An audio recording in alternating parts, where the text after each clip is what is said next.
Okay, so I am calling the meeting to order and we will start with a roll call. Antioch County, Atherton, Rick to go.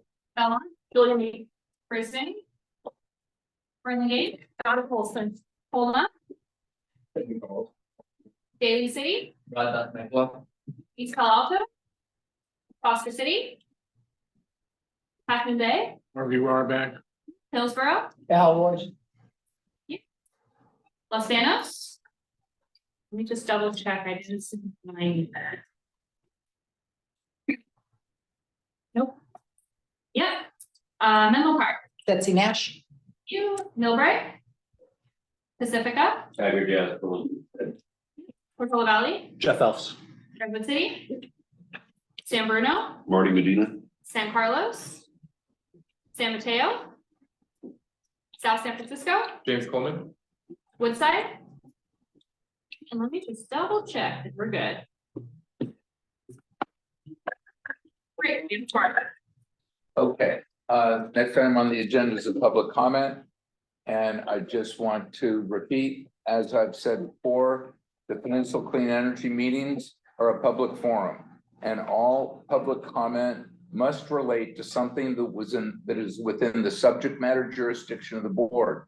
If comments do not relate to the subject matter jurisdiction of the board, we'll stop the comment and we'll move on to the next speaker. General counsel will assist in identifying comments that are not related to the subject matter of the board. Are there any public comments at this time? I don't see anything.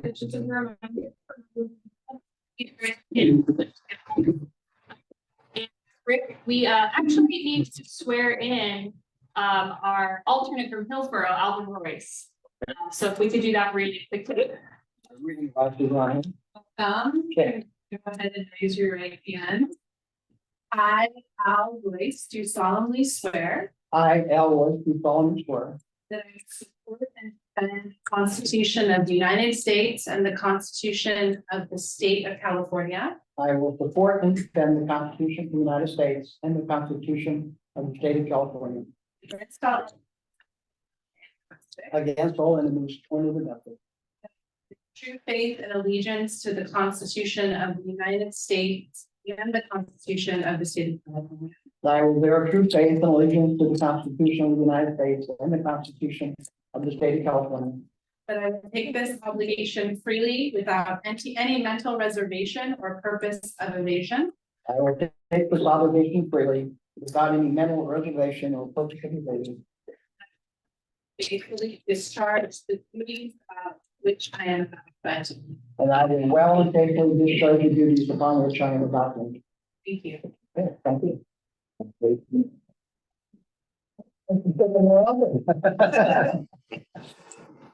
Okay, the next item on the agenda is to set the agenda and to approve the consent calendar. Is there any, thank you for the motion. Did I have a second? Second. Okay, thank you. Does anyone want to pull anything from the consent calendar? Okay, and is there any public comment on the consent calendar? I don't see any in the room. I don't see any online, and I really need a microscope to be able to see.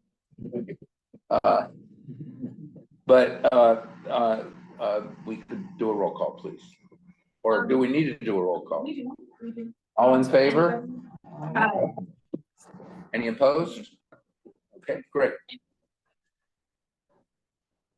James. Thank you.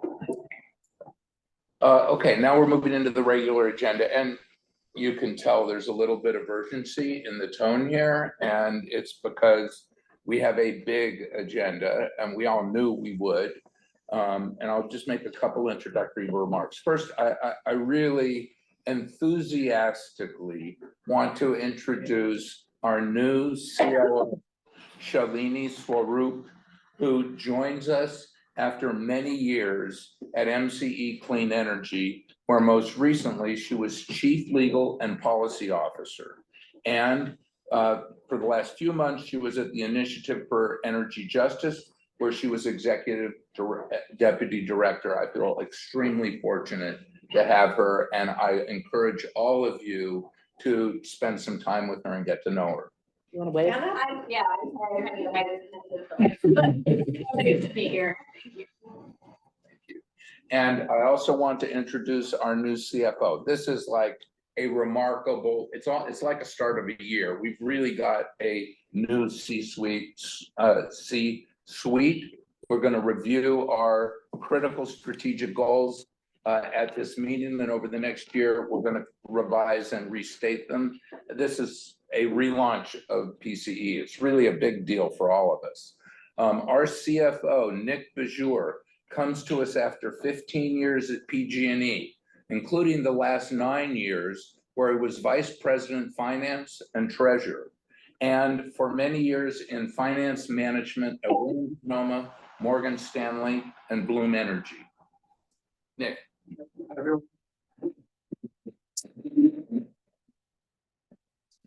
Well, I just think we're extremely fortunate, and I'm really excited about the team.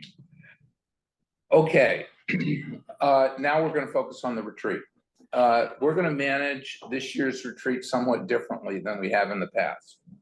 First, our principal goal this year is to create a forum where each of you can share your thoughts about our agency's 2 most significant strategic goals. So the target here is increased interaction and not a focus on reports. We view this retreat as setting the stage for us to reassess and to restate these 2 goals. They're absolutely going to change over the next year, and we're not going to do that at this retreat. We want to get your thoughts at this retreat, and coming out of those thoughts, staff is going to consolidate them, and over the next many meetings, maybe over the next year, we're going to try to reserve 45 to 50 minutes at each board meeting to go through one of those critical issues that's come up and that will enable us to move forward to restate our goals. We expect to spend about an hour on each of these 2 major goals tonight. We want to start the focus on a discussion of how you would like to see Peninsula Clean Energy change in the foreseeable future. And we want to encourage you to think about this in the context of what an increasing focus on being customer-centric means to us and how that impacts each of these different areas. Number 2, as you can see, we've invited senior staff to join us at the table, which we haven't done before, but we think that interaction and contact is really important. They're obviously totally integral to these goals. And third, Sean is going to introduce the Potrero Group, who we've hired to help facilitate this retreat. All right, I'm turn it over. Yeah, all yours. Thank you, Rick. Appreciate it. Also do want to welcome Shalini and Nick to our team. It was their first day today. So they're starting with the best, I would say, and we'll be absorbing a lot of information tonight. So thanks everybody for being here. The rest of the senior staff team that's here, I'd like you to, if we could give it a few more minutes, but if we have some board members who don't show up in the next maybe 30 minutes, I would invite you guys to come and fill in the seats, okay? So next I want to introduce the person on my left. This is Daniel Student. Daniel Student is, I believe, a principal and a key facilitator, organizational development wizard from the Potrero Group. Some of you know that we hired the Potrero Group earlier this summer to help figure out the path forward, given the fact that PCE has been in tremendous startup and growth mode over its first 7 years, which has been incredibly successful under your leadership and Jan's leadership. But now we have this opportunity to kind of step back and have a point of inflection around how we now want to define what the next phase of our life cycle is, what the next phase of growth is. And that really includes feedback from the staff, from the board, and all of our key partners. So we hired the Potrero Group for, I believe it's a 9 or 10 month engagement. They just started with us about 6 or 7 weeks ago, kicked off with our staff retreat, which we held in September. And you'll be hearing more from Daniel as we go. I don't know, do we want to go to the first question or? I think we'll just do a couple quick slides just to introduce who Okay, we are yes, and what please. we're doing, and then Be we'll. great. go I'll from turn there. it over to Daniel. So I Thank you. believe if I click this, we'll be on. Spectrum. Great. So thank you everyone for having us. This is our team. We are an organization that's been around for about 11 years. Our chief principal, Cleveland Justice, founded us in the Bay Area, has worked with great organizations, including a close tie to Marin Clean Energy. And we are a consulting firm that specializes in focusing with organizations that partner, specifically often partnering with government, also partnering with other nonprofits, especially in the environmental, conservation, and climate space. We work all across the country. My teammate Amy Zhang is joining us from Zoom and is taking notes of this meeting. Thank you, Amy. So we're doing a pathway here with organizational development for you all. I just want to echo what Sean said. You have gone an amazing direction in 7 years. You've really built something off of an engaged, passionate, caring staff with a startup mentality. And it's, I think, well timed that we're here with the CFO and COO starting their first day, a new CEO, to really be purposefully figuring out where you're going to go next as an organization. So an organizational development roadmap really allows you to see what the capabilities of your organization are and how to enhance that to make the staff as efficient, as productive, and as future thinking as possible, and really make the creative solutions that you all are looking for. It also increases leadership and staff performance, equipping individuals and teams with tools and readiness to embrace uncertainty that you're sure to face in the future. And it really is an important step towards your next strategic plan, building strategic unity between the staff, the leadership, and the board. And that will lead to these great actionable results that we hope to find essential opportunities for organizational evolution and growth, and set aspirational and achievable goals about how to best work together to achieve the organizational goals that you have set for. And then this is just our basic timeline. Really, I put this up just to echo Sean that we are at the beginning of this. We had a wonderful staff retreat. I hope you got to see in the pre-read some amazing, I think in a day and a half, ideas, generative raw material. This is, for me, is another moment to hear the board bring even more raw material, make some decisions, but also raise the important questions and conversations that will allow you to think about your organizational development growth. As you can see, we'll be moving, right now we're in this alignment on medium-term future. That's why we're spending so much time there in this conversation, and start to think about the priorities that the organization needs to develop, identify those areas, and over the spring and summer build a roadmap.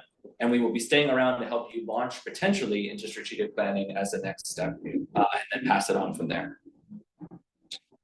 So what I want to do is just turn it over to Sean in a minute and introduce why we're bringing this question in. So we actually had a very similar question in the staff retreat. You may have seen in the pre-read, we called it Museum of the Future. You've been around for 7 years, and it was really great to see people who have been here since day one. And New Energy, I think in that meeting, we actually had someone in their first day as well, or first 2 days, and able to speak about what would this look like in 2030? What are the things that we've accomplished? What would we like to accomplish, not only for the organization, but again, and how we can work effectively and communicate and collaborate so that we maximize the potential of this organization to serve the communities it serves. So what we'd like to do is turn it over to the board to have a similar conversation as a place to get us started, to hear your ideas, which will also be raw material for us to understand what are we building towards here in the future. And so I'll turn it over to Sean to just introduce this exercise from here, and I appreciate your time. Great, thanks, Daniel. So I know you all can read. Hopefully you had time to think about this question before you came tonight. Rick had the good idea of kind of putting a little bit of a container around this to think about responses in 3 categories. One would be electricity. So the quality of the type of power, the goals that we have around our procurement and our core business, which is providing electricity for our customers. The next is customer impact. So what does growth look like in terms of how we engage our customers, impact our customers, serve our customers? Third is industry and market impact. What does PCE want to look like in terms of our state, our region, potentially the nation, or onward? Did I capture that correctly? What you're thinking about? That's good. Okay, so Daniel, I'm going to ask you to kind of facilitate this part, but essentially we've got, I think, 30 minutes or 40, 35? About 40 minutes. So what we really want to do is ask brave souls to raise their hand and go first. I would invite staff members, senior staff members to also participate, and just tell us what you're thinking about. anything. It doesn't even have to be any of those three. One tool I provide, we use in the staff retreat was just I wonder if it allows you to investigate, to start thinking about what you could imagine without having any fear of, we're not trying to necessarily predict the future, right? So any of those three topics, whatever someone's interested in, I welcome you to just think about what that might look like, what growth would mean for PCE in one of those three areas in 2030. Yeah, well, I think what we're seeing in the broader industry is we're working to build a grid that's powered mostly or hopefully entirely by renewables. And one that sort of, you know, Jeff Cypher said this really well a few years ago. You know, we used to run dispatchable resources to meet variable loads. Now we're looking for dispatchable load to meet variable resources. You know, sort of, what I really want to see us make some progress on is turning sort of our business into a two-way communication, where some of our customers become sort of dispatchable loads for us, more so than they ever have been in the past. I mean, something far beyond like demand response or anything you currently see. And that actually probably means sort of doing something very different in terms of rates. And that's something I know we've talked a little bit about, you know, sort of breaking away from the current sort of conventional rate making in the electric industry. And we've talked about how do we reward customers who actually modify loads and meet our expectation of the loads. And that involves communications with lots and lots of customers. It involves some automation of some of their loads. It involves, you know, really understanding where our power is going to come from now and the future. You know, some combination of power storage and then these demand changes. It's a simple thing for me to say. It's really complicated to do in detail. I think I'll leave it at that, just because I've been interested in this for years, virtual power plants and such, and that's sort of, I hope we can begin sort of approaching that and thinking about what that looks like. Great offer to start, and that sets the tone right. Feel free to build on that or make a second offer on another topic. I'll throw some thoughts in here. I think that where we've come from as a startup, we kind of set our goals high and we defined things we really wanted to achieve. I'm thinking about the electricity piece up there right now because that's what our business is. And the principal things we defined as critical achievements that we wanted were to have 100% renewable, really regardless of the cost. Our goal was to find and deliver 100% renewable energy. And secondly, to define how to do that 24 hours a day, 365 days a year.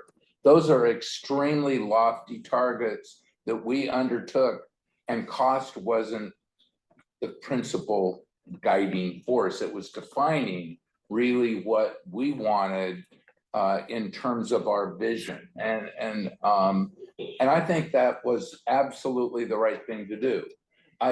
When I think, well, now that we're moving into a real growth phase, and I think the focus that Sean has emphasized and that Gwen has emphasized, and I think it's supported by the whole staff around being customer centric, is a really big potential change.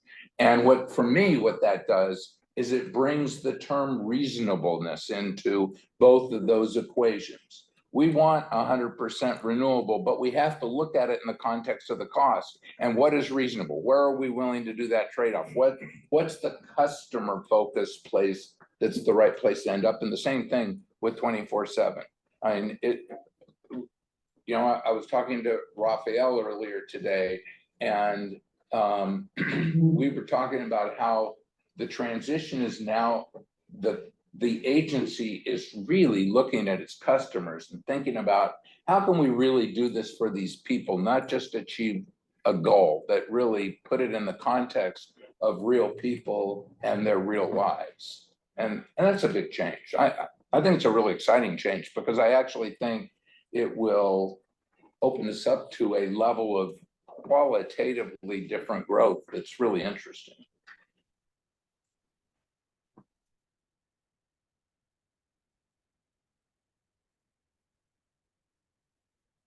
see how we can engage youth. I like the idea of customer impact, but I think there has to be an attachment for the young people to feel why is this important for them. I mean, they're gonna be in our seats one day, they're gonna be parents one day, but I think we are at a critical juncture where, you know, it's more than just electricity for a lot of folks. It's about like, how can they be more conscious and to care about what's going on in the world in terms of like climate change.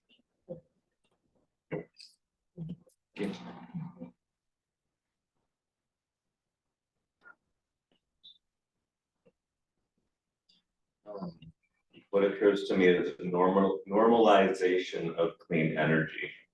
I'm kind of fixated on, and I know Raphael's working on it, but I'm fixated on being a renter and when I'm going to have that conversation with my landlord around how are we going to upgrade things in such a fashion.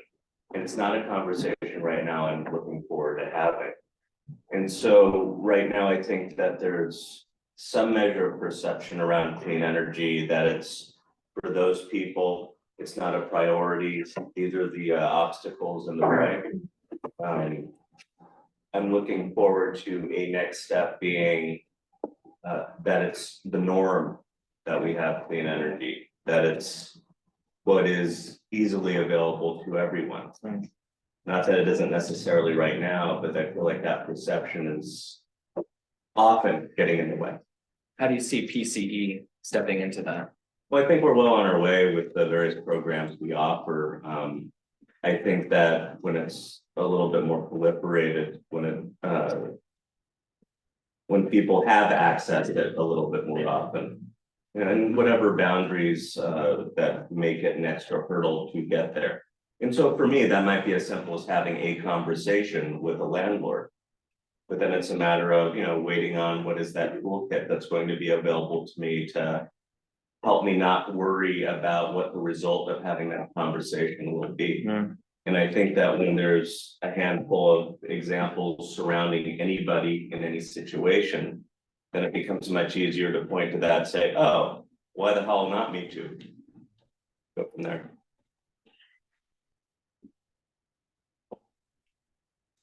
Go over here and I'll come back to you. So I'm looking at, I think the first two have really been addressed well, industry and market impact.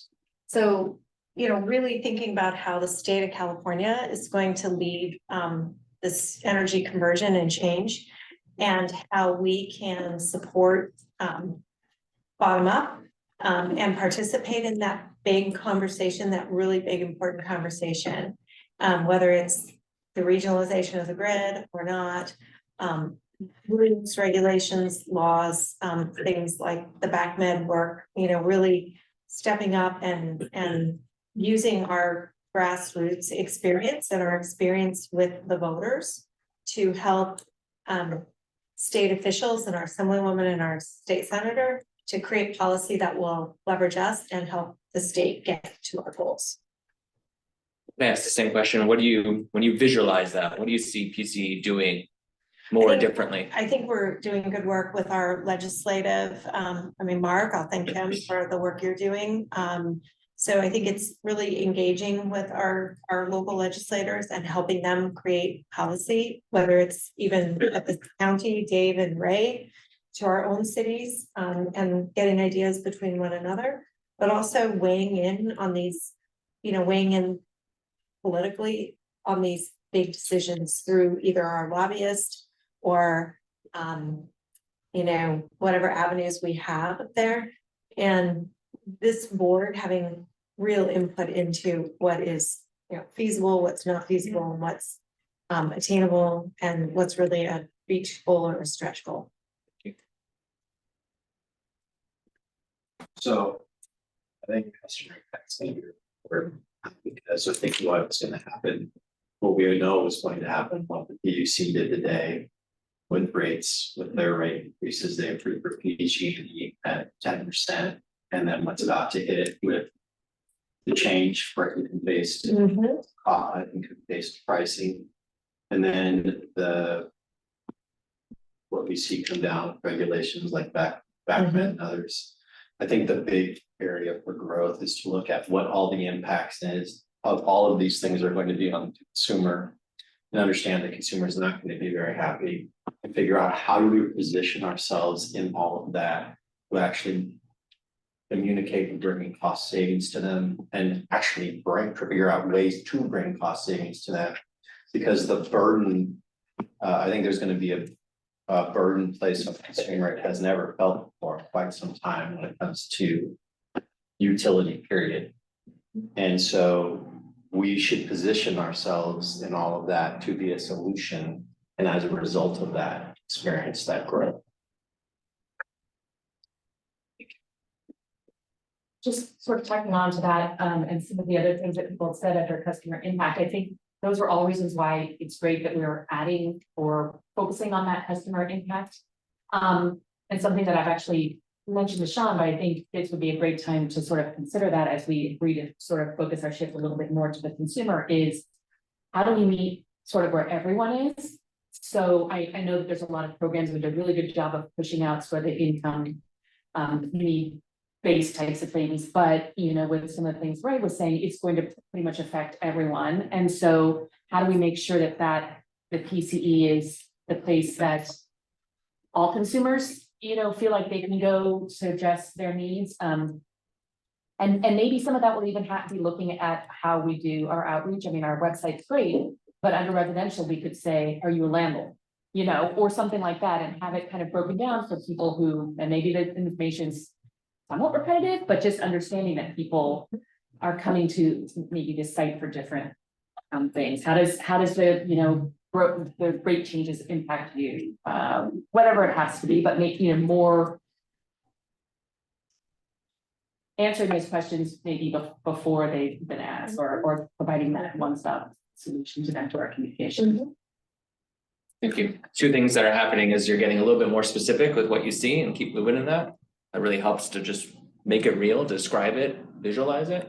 And the second thing that's happening that happened in the staff retreat too, is we're starting to think about the challenges that are increasing. It's a great place to start in a resource heavy place. You offer a lot, but there are of course going to be, as we all know, way more increased challenges by 2030 as well. And so maybe start thinking about when you think of these three categories, how will this organization grow to meet those challenges, or have to grow to meet those challenges, or struggle to go to meet those challenges? Define growth. Do you mean number of clients, number of staff, people we serve? What's growth defined as? Well, interestingly, when we worked on grow in the staff retreat, we ended up going with evolve because it felt like there was a place of strength that you're already moving towards, and this is already part of how you're happening. But I think the key element of that is evolve to meet the changes that happen. That's a better word. And I think that the staff, of course, will be working on their internal organizational development plan, but I think you all are looking at board, you're looking at the organization, the communities, you're helping us see that public facing side of it so that the staff can meet that effectively. Thank you for the call out. In that respect, the thing that I thought about at the board looking at, but I'm not sure it's the best place at the board, it might be better to look at here at PCE is we've seen legislation come back on PG&E saying get the grid ready, and we see now the rate increases taking place, but what isn't taking place is the assessment of the grid at the local level, looking at it and saying these are the areas that within San Mateo County that need these upgrades and be prioritized first, and we're sort of leaving it to PG&E to do that and hoping that they're going to do it. But the thing that we know about PG&E is they're still going to make cost-based decisions about how they do that. So the question is, do we push that back? Do we try to do anything as a body to push those investments in specific areas? Along that line, one of the issues that I've heard from many people in Menlo Park we're running into right now is that we can't get our new electrified buildings hooked up. And that's creating not just a time delay and schedule delay, but tremendous cost impacts. And so I'm not sure exactly how PCE plays into that, but I think it's something that's going to hinder us if something doesn't happen. The other piece is the supply, and just, again, it's holding back our projects. It is raising costs by not having the parts that we need to be able to electrify. we want to do it and we're having these roadblocks.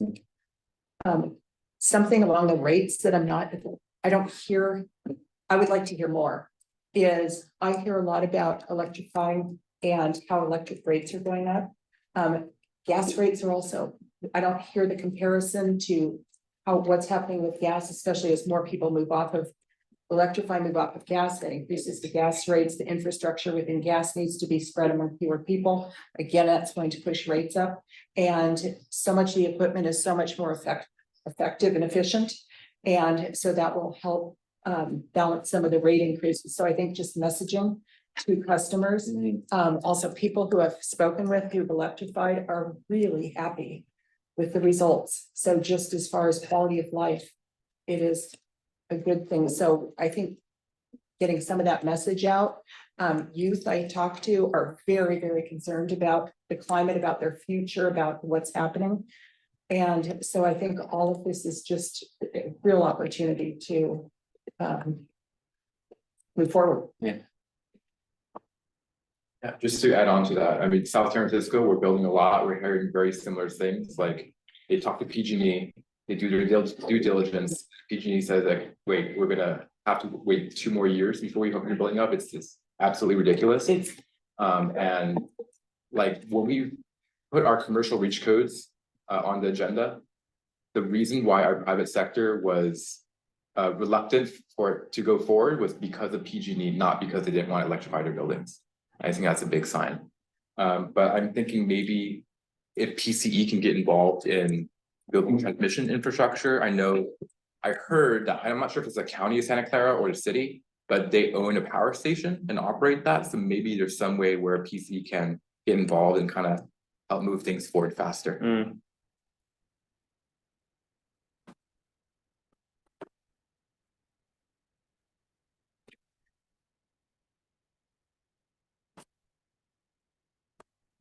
For the sake of time, would you like me to move forward or push a little bit more? Can staff speak? Is that all right? Of course. I'll just weigh in. I just wanna piggyback on something I think Tiger Jazz you said about making it easier for the customer. And I think we're entering a time right now that, well, we're in the time where it's not easy for the customer from a cost perspective. It's not easy for the developers who want to actually build supply, who are stymied by interconnection and all of that. It's not easy for us as we try and kind of bridge the gap between aspirational policy and what's real on the ground. And so when we've talked about a little bit about this customer centric, and there'll be more to talk about, it's, you know, our role here on the ground is how do we influence policy, do all of these things all up and down the food chain in order to make it easier for our customers to do the right thing, to transition to clean energy and to electrify. And there's all kinds of stuff, but if that's sort of a key goal, to me, that makes it kind of real and direct it that way. How do we make it easier for them? I think that kind of encapsulates what the work's saying. Yeah. How do we do this fastest? And there's just such an urgency with the climate crisis. And if we can't like, show a record pace here, you know, who can? What does that look like to do it faster? And you can answer or someone else can answer. Well, I believe we're actually, we've had some discussions about this, which is sort of creating kind of in-house, basically a call center, which is on sort of electrification of homes, so that enough people out there know to call PCE when you want to do a project on your house. And I mean, I kind of work in this field, so I know a lot of people who want to do this and get very confused because there's 5 contractors you have to talk to. And so this is something I know we've talked about this, and Rafael has introduced this in the past, about being the point of contact and letting the public know that we are the point of contact. You want to electrify your house. These are the things to consider, and we can introduce you to a handful of contractors rather than having to make all those calls yourself, which is a really daunting task.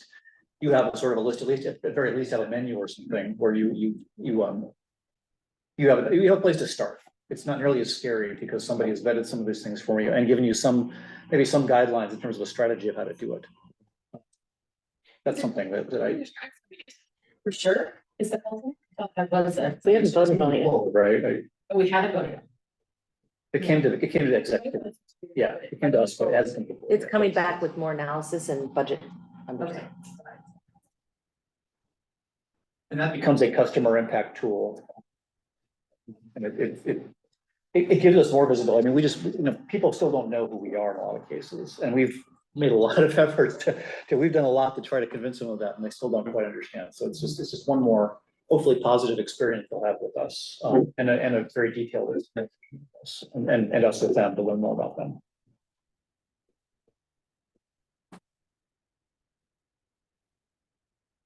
Anyone else? I just want to emphasize what Jeff just said. People don't know about us. I was talking to the mayor of Half Moon Bay, and she really had no idea where her electricity was coming from.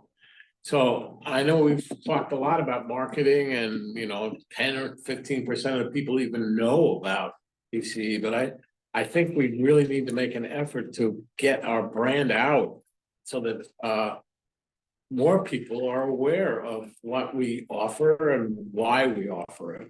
So that's where I would head. I think a good place just to end this, we went into the world changing and challenging ways. I'd offer for just a couple of people to just talk about what the aspirational 7 years PCE having really dynamically delivered and been successful in its evolution. Thank you for that, correct? Just what that looks like to you. I think about this issue of how do people get to know us better? And we all know it's very hard when we're hidden in the PG&E bill and people buy electricity and it's just a utility and they don't have a reason to make a distinction between PG&E and PCE.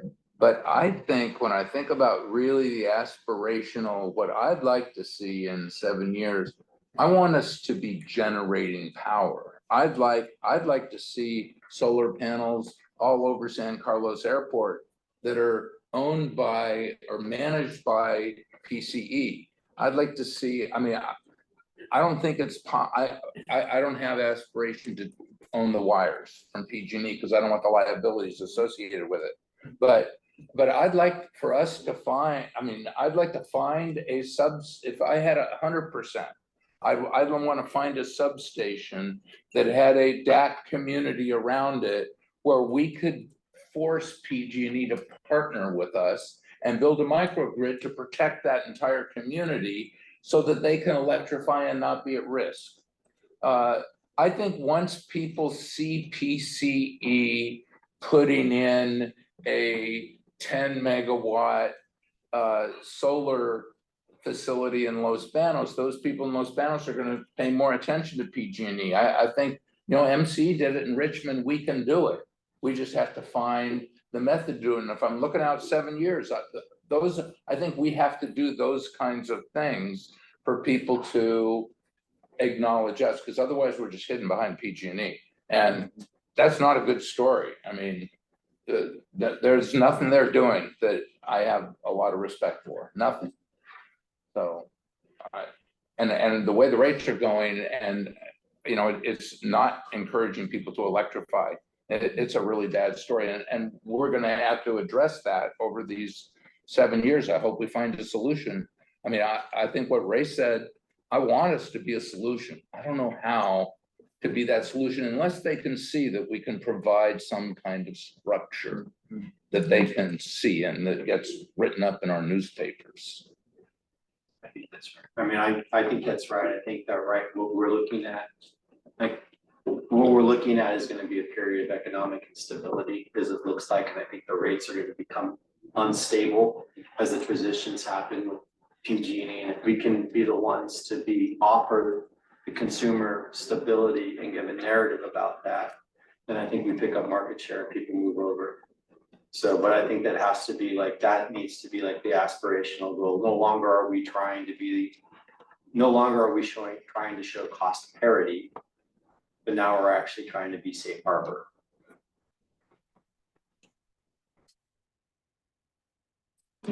people move over.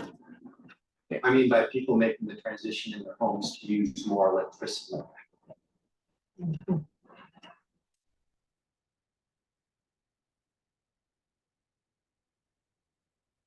Also, the more the health impacts of methane is known, the more people are doing research, and again, that will be pushing, and that's such a good message for electricity. I mean, look, the other thing we can do is assume that we've got 20 plus ambassadors right here too. And so what can we do in our communities that makes sense in our communities? And a lot of similarities, but a lot of differences also. And we're not monolith in San Mateo County, so how can we better, I do sometimes the updates, I let folks know what's happening, but in general, I mean, and to Harvey's point, if we have people on boards who maybe don't sit on this, but are on our council who don't understand, then, you know, maybe we need a toolkit of how to go out there. How do you talk to a landlord who's probably busy or maybe owns several, you know, I don't think they're trying to do the bad thing, but when Tigris water heater goes out, they're probably gonna try to find the cheapest, easiest way to do that, and I understand, because Tiger doesn't want his rent to go up because they had to, you know what I mean? So how do we have a toolkit to talk about these things and also be ambassadors for our communities? As a starting place as well, we do need to make a more concerted effort. I'm just gonna throw a huge bugaboo out in the room, which is, I think we have to develop a position on nuclear. I think we need to revisit it, and I think we need to look at it, because I am not sure the state is going to be able to fully decarbonize the state level. And I just, you know, if you're talking and looking out 5, 7, 30 years, however many years, you know, understanding that and understanding the industry and how it's changing is, I think, going to be something we're going to need to articulate a position on.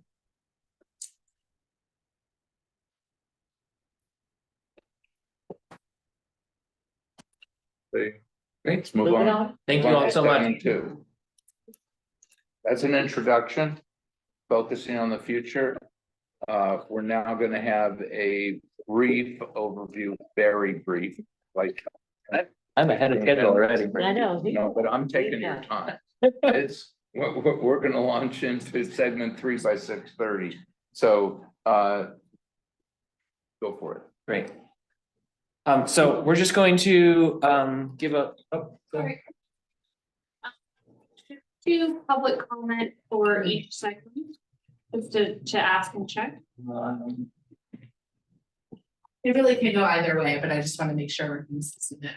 Well, we will do, let's do public comment after this next segment. And we can do it after each of the 2 big segments that we have.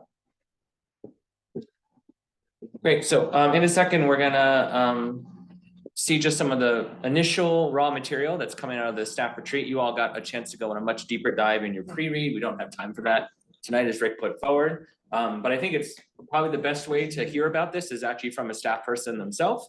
What that experience was like, how it worked to be effective for the staff to be able to start thinking and moving in this direction. So I'd welcome our colleague Justin Pine to talk a little bit about the experience. Justin is right there in the corner, the right corner of it. Justin, hello.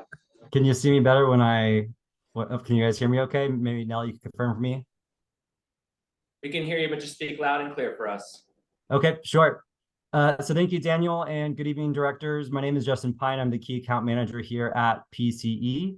And as Daniel mentioned, I've been asked to take a minute to share some feedback on behalf of the staff from the staff retreat we held back in September. So generally, as staff, we do a really great job at connecting with one another in our day-to-day with a myriad of structured and unstructured connections, but we always have the distraction of an email coming in or prepping for our next meeting. So Costa Noa, with its beauty and almost complete lack of Wi-Fi connectivity, provided a distraction. Oh, can you provide a distraction? I see you better now. Okay, good. I know now I see myself pretty wide open. So Costa Noa, provided distraction-free space that allowed us to be fully present with each other and the facilitators. So the agenda really capitalized on this as the facilitators helped us work through visioning exercises similar to ones we were just doing that extended beyond the pressing issue of the week and instead had us thinking more strategically about PCE's desired future state, which helped build a clearer framework to help us tackle the issues, that were awaiting us in our inboxes that we were ignoring with the lack of a Wi-Fi connection. So in fact, a group of us from across departments convened at the office the week after or the week following the retreat and used the same visioning framework to brainstorm ideas for what our Eco 100 product may look like once our default product is 100% renewable. So we carried those practices directly into our work the next week. While the work we accomplished was phenomenal, staff overwhelmingly reported the most meaningful outcome of the retreat was connecting with each other, forging and deepening relationships across the organization. So made apparent by the many toasts made after dinner by tenured and new employees alike, and stealing directly from a staff's reflection of the retreat, it was clear we have an incredibly passionate, motivated, and talented team capable of delivering the best CCA service in the state. So we're energized. We look forward to continuing to work with Potrero Group and harnessing what we learned from the retreat and inserting it into our, once again, hectic days. And we hope that we could repeat a similar retreat in future years. Thank you. Thanks, Justin. Thank you, Justin. Yeah. Justin was nominated by his peers to do that. He had such a great, he jumped in. So thank you, Justin, for stepping up. Being they want to go again. We want to go. And I'll just, as this comes back up, just say the framework of the retreat was threefold. We started with a deep look in the future. So we actually looked past the 2030 to 7 years. And of course, the 7 years was chosen because of the 7 years you've already put forward. And really just thought about what the future states of the world that people who are passionate about this work, who your staff very much is, want to see. The second half of the first day brought us right back to the immediate present. What are the needs, the challenges, the strengths, the opportunities that they're facing here as a team to be able to do the work effectively for this organization? And then in our second day, once we had a really lovely evening with a chance to celebrate each other, we said, okay, what is the in-between here? What is the museum of the future? Again, in your pre-read, hopefully you had a chance to see they had some fantastic ideas around what this organization's impact could be in 2030 that will also serve as, along with your ideas, as raw material for Sean and the other C-suite people to discuss and further, so we know where this organizational development plan is trying to get to, along with your 2 core goals, of course, as well. I almost said next slide, and I have it. So again, just disclaimer, this is based off of a 1.5 day meeting, so don't read too much into any of this analysis quite yet. We're in the very, very beginning. But our initial high level analysis really talks about an organization that actually meets the needs of the staff very much. So we're not listing needs that aren't met necessarily, just the needs that are there. We have individual needs, professional growth being a wonderful opportunity for you to step into. We have team needs to be more communicative. They have really great strategic discussions. I saw it live. How can we continue to make that something that can come forward? And then organizational needs, they really need to continue to harness the passion that they have and to be a little creative in their problem solving in the way that they already are, but we can harness that even further. And of course, all those needs will flow into the strengths, many of which I've already mentioned. There's an innovative and entrepreneurial approach mixed with an analytical approach, a really great balance there. They're very good at being high functioning and specialized teams, but also rely on the diversity of experience. And they're really about that goal orientation, that growth mindset.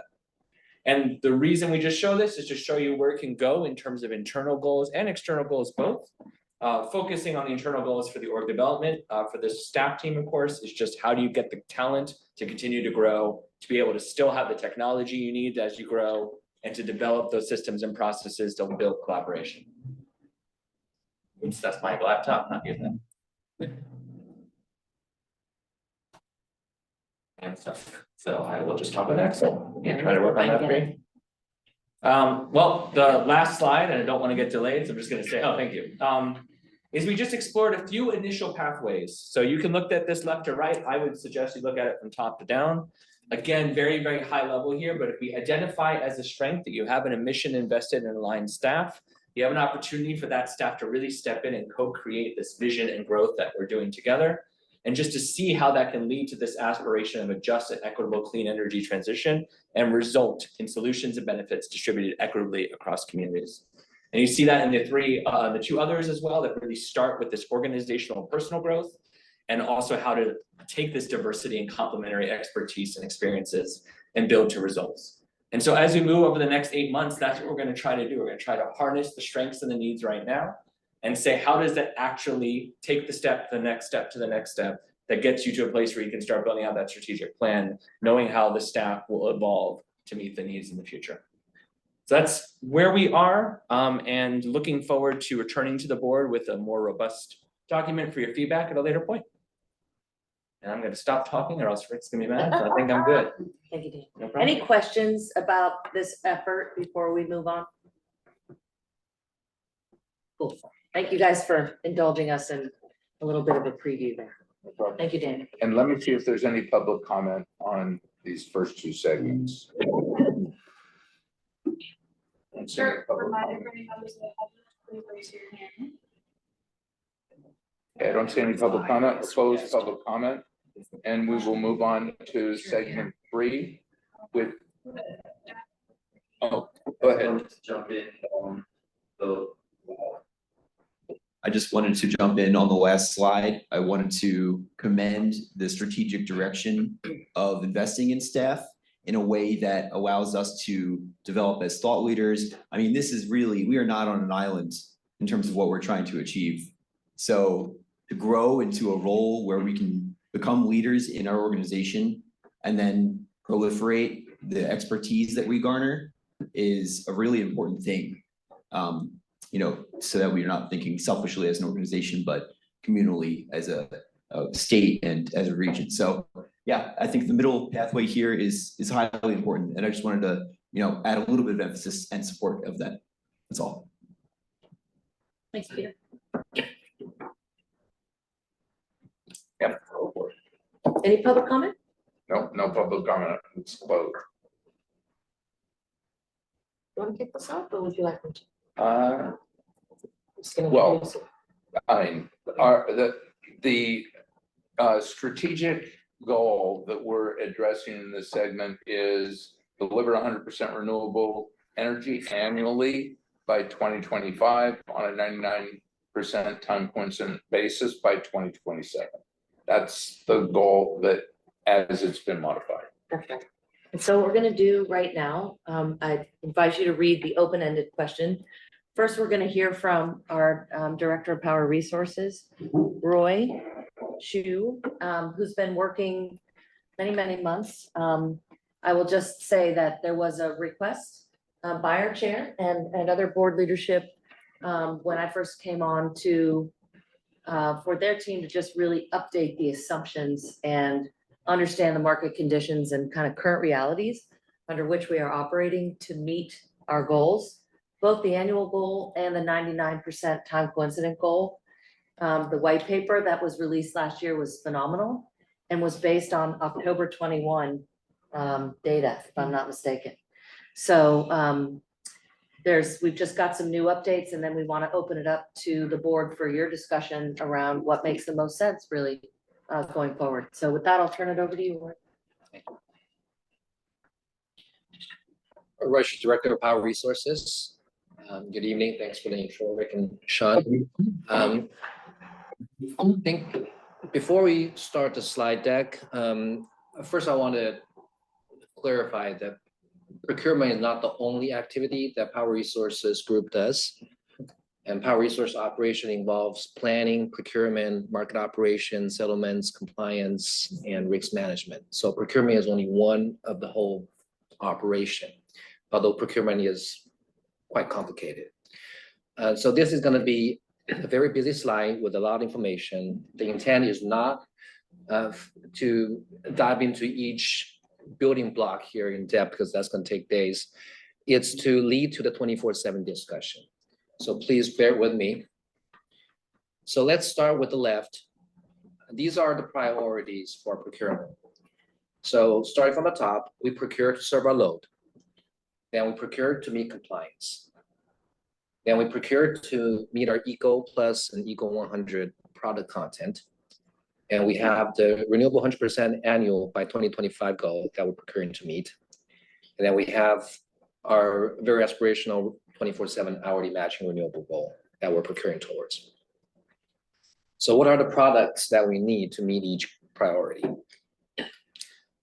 The first one is pretty simple, to serve our load with the energy. For compliance, well, there are many products, I'm oversimplifying here, but for one of the compliance requirements is the state RPS requirement, where we purchase renewable energy credits bundled, well, in this case, it's bucket one, PCC one credits bundled with red energy to meet our RPS goal. We have RA, it's short for resource adequacy. It's a capacity product that we need to procure to show compliance with PUC and ISO. We have MTR, stands for midterm reliability, which is really not a product itself, but it's a requirement, a mandate from the CPUC to procure certain products, mostly for reliability purposes. Again, I'm not trying to define these terms or get into these areas specifically. This is just for background. For Eco Plus, Eco 100, we procure greenhouse gas-free products, as well as renewable energy credits, because it's a 50-50% power content for Eco Plus and 100% renewable for Eco 100. And then for our 100% renewable energy target by 2025, we also need renewable energy credit. So there's a duplicate here. So when we buy this product, it fulfills two purposes: for compliance and to meet our own goal. For renewable 24/7 hourly goal, we also need RECs for the time being, but RECs has an annual accounting mechanism right now. It doesn't have an hourly tracking system. So that's why it's in a different color. What we really need is a 24/7 product, which currently does not exist. There's no such thing. I call it the 24/7 product. It really means that any incremental procurement, whether that's a new contract, a new product we purchase only for the reason to meet our renewable 24/7 hourly goal. So these are the products we buy, and all of them together will sum up to the cost of energy in our budget. So let me just add something. Yep. Because all of us understand electricity by the fact that we've purchased it in our lives, and that's coming into this business, that's our principal relationship to it. We think of energy as like water, it's one thing. But these are and there's some but electricity can contain each different piece of these products, and you can buy these products completely separate from the electricity itself. We can buy these products separately or bundled, depending on, so the cost of energy is the cost of procuring these products. And what also comes into this formula is our procurement strategy, which is how we procure these products, who we procure from, the credibility of our counterparty, where do we find these projects? The location matters because the price of these projects are different depending on location, market price. What technology we're buying to fulfill this role, and when do we enter into contracts to buy? And as I probably mentioned before, we're right now in a very high price environment. So every time we can turn to a contract, everything is expensive, right? Just like the inflation supply chain issue on the product side is the same thing. And how? Whether we buy these products bundled, unbundled, long-term, short-term, all of that comes into procurement strategy, which not only impacts cost of energy, it can either increase our risk or reduce our risk. We cannot control risk completely. Ultimately, the market will go whichever way outside of our control, but we do try to strategize our procurement to minimize risk. And we have a risk management policy to be updated that will address more than just market risk here. There'll be regulatory risk and counterparty failure risk, all of that. So cost of energy plus or minus risk here is what we consider this last priority I intentionally left out initially, which is the financial stability for organization and from the customer side, affordability. So the cost of energy plus or minus risk has to be minus the revenue we receive or rates.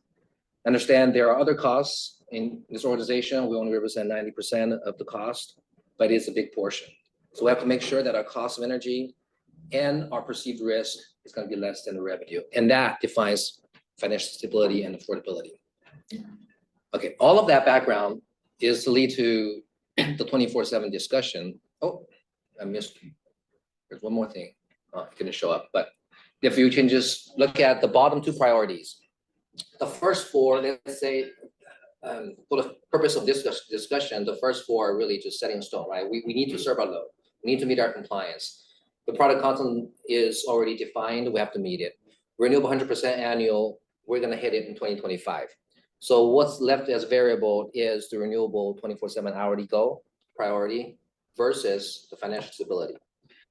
So meeting a renewable 24/7 hourly goal will require a lot of 24/7 products. And those products are very expensive and are very hard to get. And as I will get to later, it's almost impossible to do by 2027. And that will challenge the financial stability and affordability priority. So in a typical utility, right, procurement, we try to optimize around the last priority, which is we do all of these things. We buy everything to minimize costs, minimize risk, maximize revenue. But when we have a second priority, equally important, the 24/7, the optimization becomes complicated because we have two objectives. So when we try to co-optimize both, something has to give, right? So that's where the reasonableness comes in, right? So how do we define this reasonable balance between the green goal priority and the red priority? So that's really what I want to get to and lead to the 24/7 discussion. And before I get there, any questions on this slide?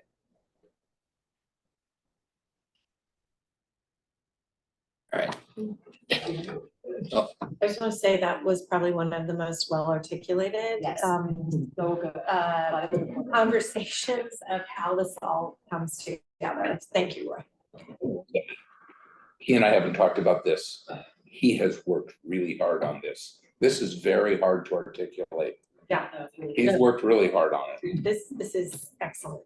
I want to give credit to Maddie, who's in the audience, our planning and analytics manager, and our entire team who's probably on the line to observe this. Pressure's not on. And it gets more complicated. All right, so we have been working with the procurement subcommittee on these refining the 24/7 strategy. We have 2 meetings already after we adjusted the goal in June.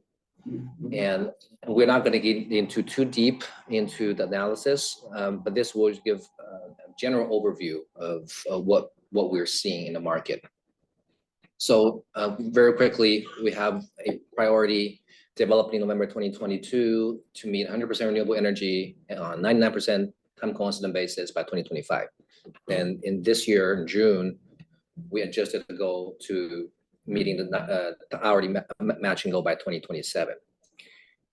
So market conditions have really changed in the past 2 years, which led to the need to revisit these strategic goals again, to better understand the costs and risk implications, and to set framework for our procurement, because we have competing priorities. We always struggle when we see an offer. Do we buy it? Do we not buy it?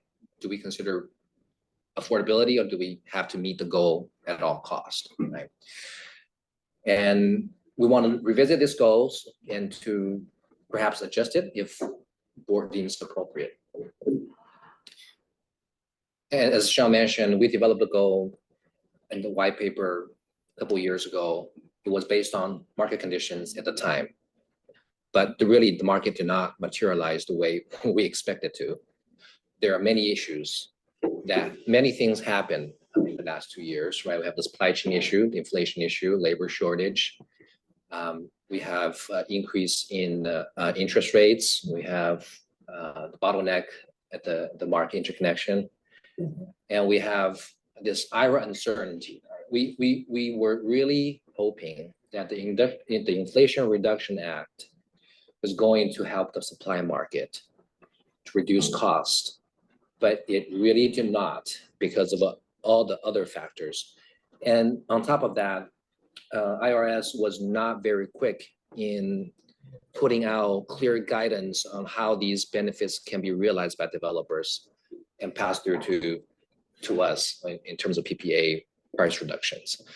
So that was delayed, and therefore we did not see the good market condition for us to procure, continues to procure to meet our 24/7 goal.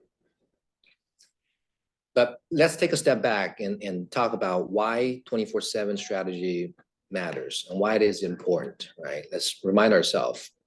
For one, it nearly eliminates PCE's emission footprint, right? We're talking about a 99% on a planning basis, so there's still a little bit of emission from the grid. Facilitates displacement of grid level fossil fuel generation because we're self-sufficient for the most part for the most critical hours of the day.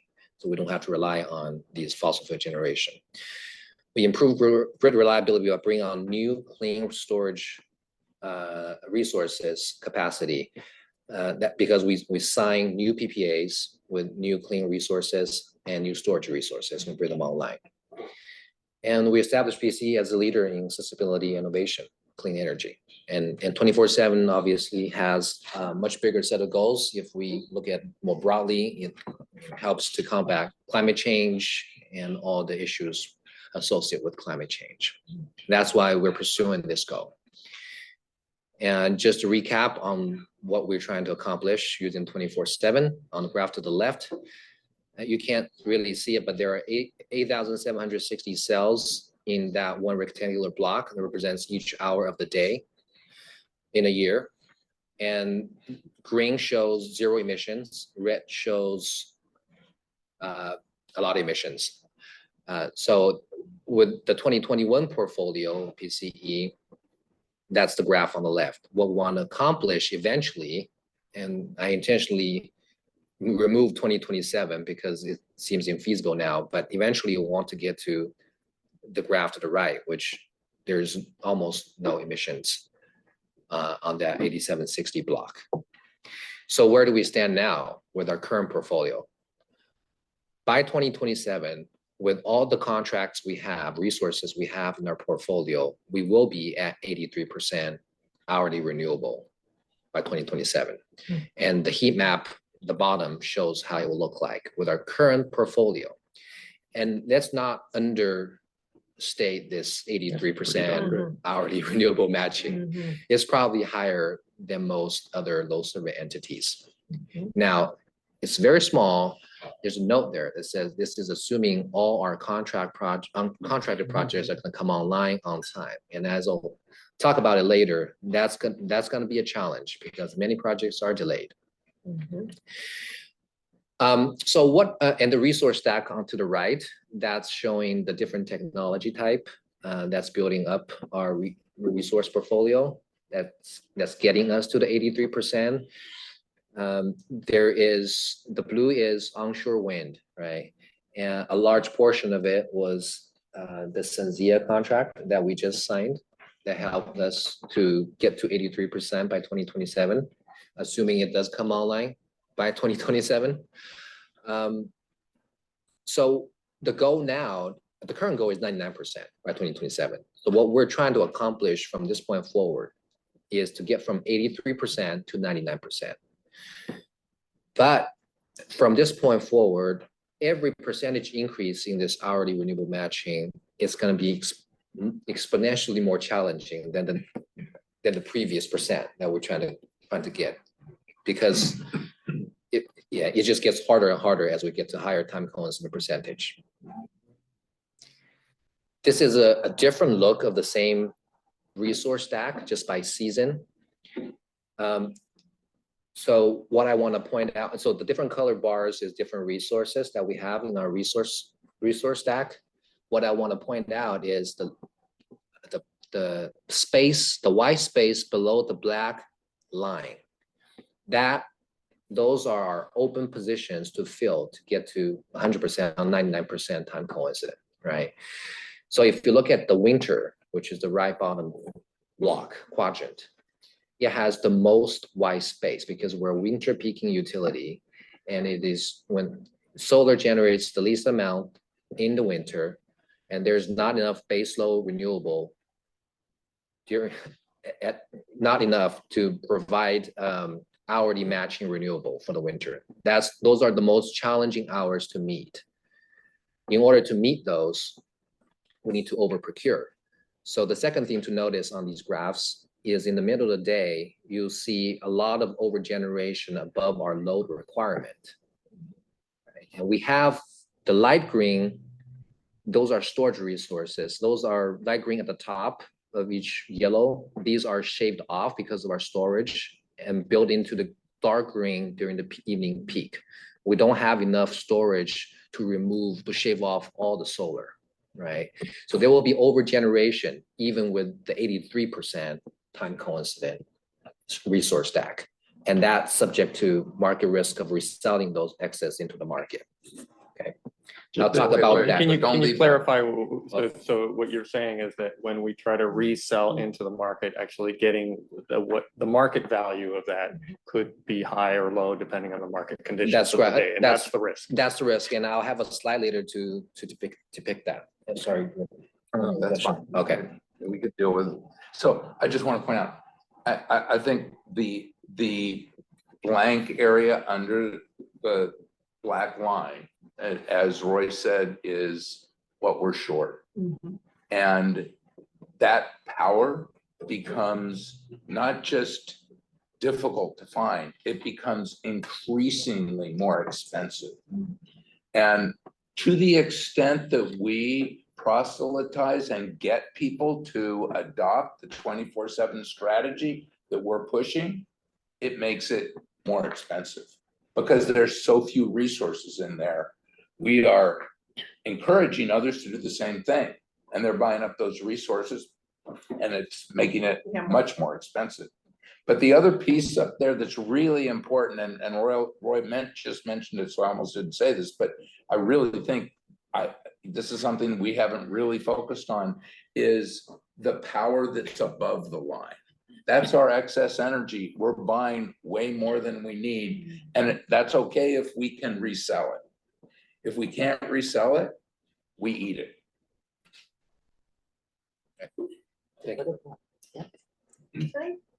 Questions, please? So when we look at these lines and we're trying to figure out the up and downs here, I think the piece that we're missing is like advancements in technology. So all the decisions we're making are based on what we have available today in technology, right? So like if we can figure out how to put solar panels on, orbit them around the world and beam whatever, then these problems will be solved. So it seems to me like there is this sort of like tech catching up with work, with what's going on and trying to monitor that to understand. I don't know. Or do you procure so far out and you get locked in and then it doesn't have to be answered. You need generation that would fill the blank space. That's the technology issue. Right. But you also need to convert the yellow above the line into green. That's about storage. Yeah. Like if we could put storage on our facility in Los Banos, that would help us a lot. Yeah. And I think Donna's also raising the question about long-term risk in the contracts, right? Because there are long-term contracts of certain technology at a certain point. Right. Yes, a very good point on it. I mean, if right now we only have the available technology today. Right. And if we're trying to hit the 2027 goal, that means we have to procure today. Right, for 20 years. Right, for 20 years, and then we got locked into the contract. Yeah, so both are issues. One is there are not enough new technology that are at the commercial level that we can contract to solve this problem. And at the same time, we have to meet this goal immediately with the current target, right? Then you lock yourself in, and once you lock yourself in, then any additional procurement will be additional cost. Right. If, for example, a new technology emerges that is much more inexpensive, can fill in these gaps in 10 years, we're sort of already stuck because we've already procured. That's what I'm sort of saying. It's like, it's a balancing act between figuring out how to fill all this stuff up today to say we did it versus 10 years from now in the future when, again, like I'm saying, we're deploying solar panels into orbit and they're able to, pick up sun 24/7. Oh, and we knew 7 years ago when we started buying power, that's exactly what PG&E and the other IOUs had gone through. And they were sitting on $125 a megawatt solar Yeah. that they had bought 5 years before, when we were buying solar for 22. It takes out your ability, what I would call dollar cost or time cost average and technology cost average.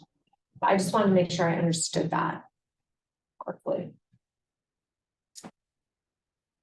That's a good question. So I'm still stumbling over the fact that previously we talked about this and actually at 99%, it was going to be cost effective to be doing that. So we're now unwinding. The market is That. not. Okay. You're right. Just- You're okay. absolutely. right. Jeff can address it better than anybody I know. Obviously, aren't able, but we're expecting to be. Thank you. Yeah, we'll get into the Mhm. challenges on next couple slides.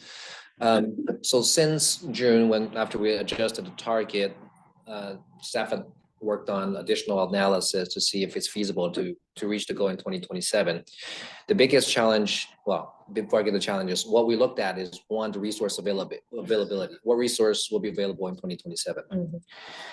Market uncertainties. What are the forecasted future price ranges for energy, resource adequacy, renewable energy credit, and all the products I mentioned on the first slide, right? Because if we need to resell, we want to know what prices can we sell them at. And then how do we sell these excess products to minimize cost?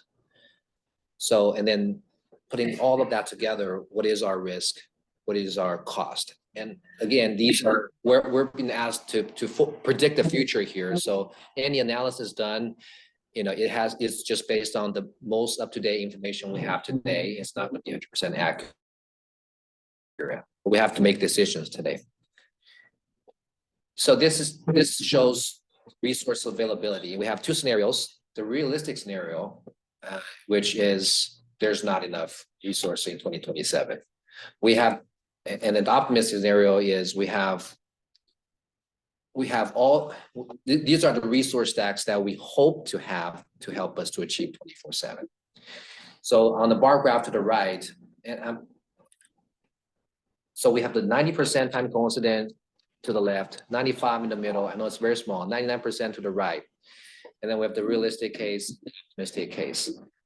So I just want to, let's look at the one that stands out. The one that says 1,600 additional capacity that we have to procure under the 99% scenario.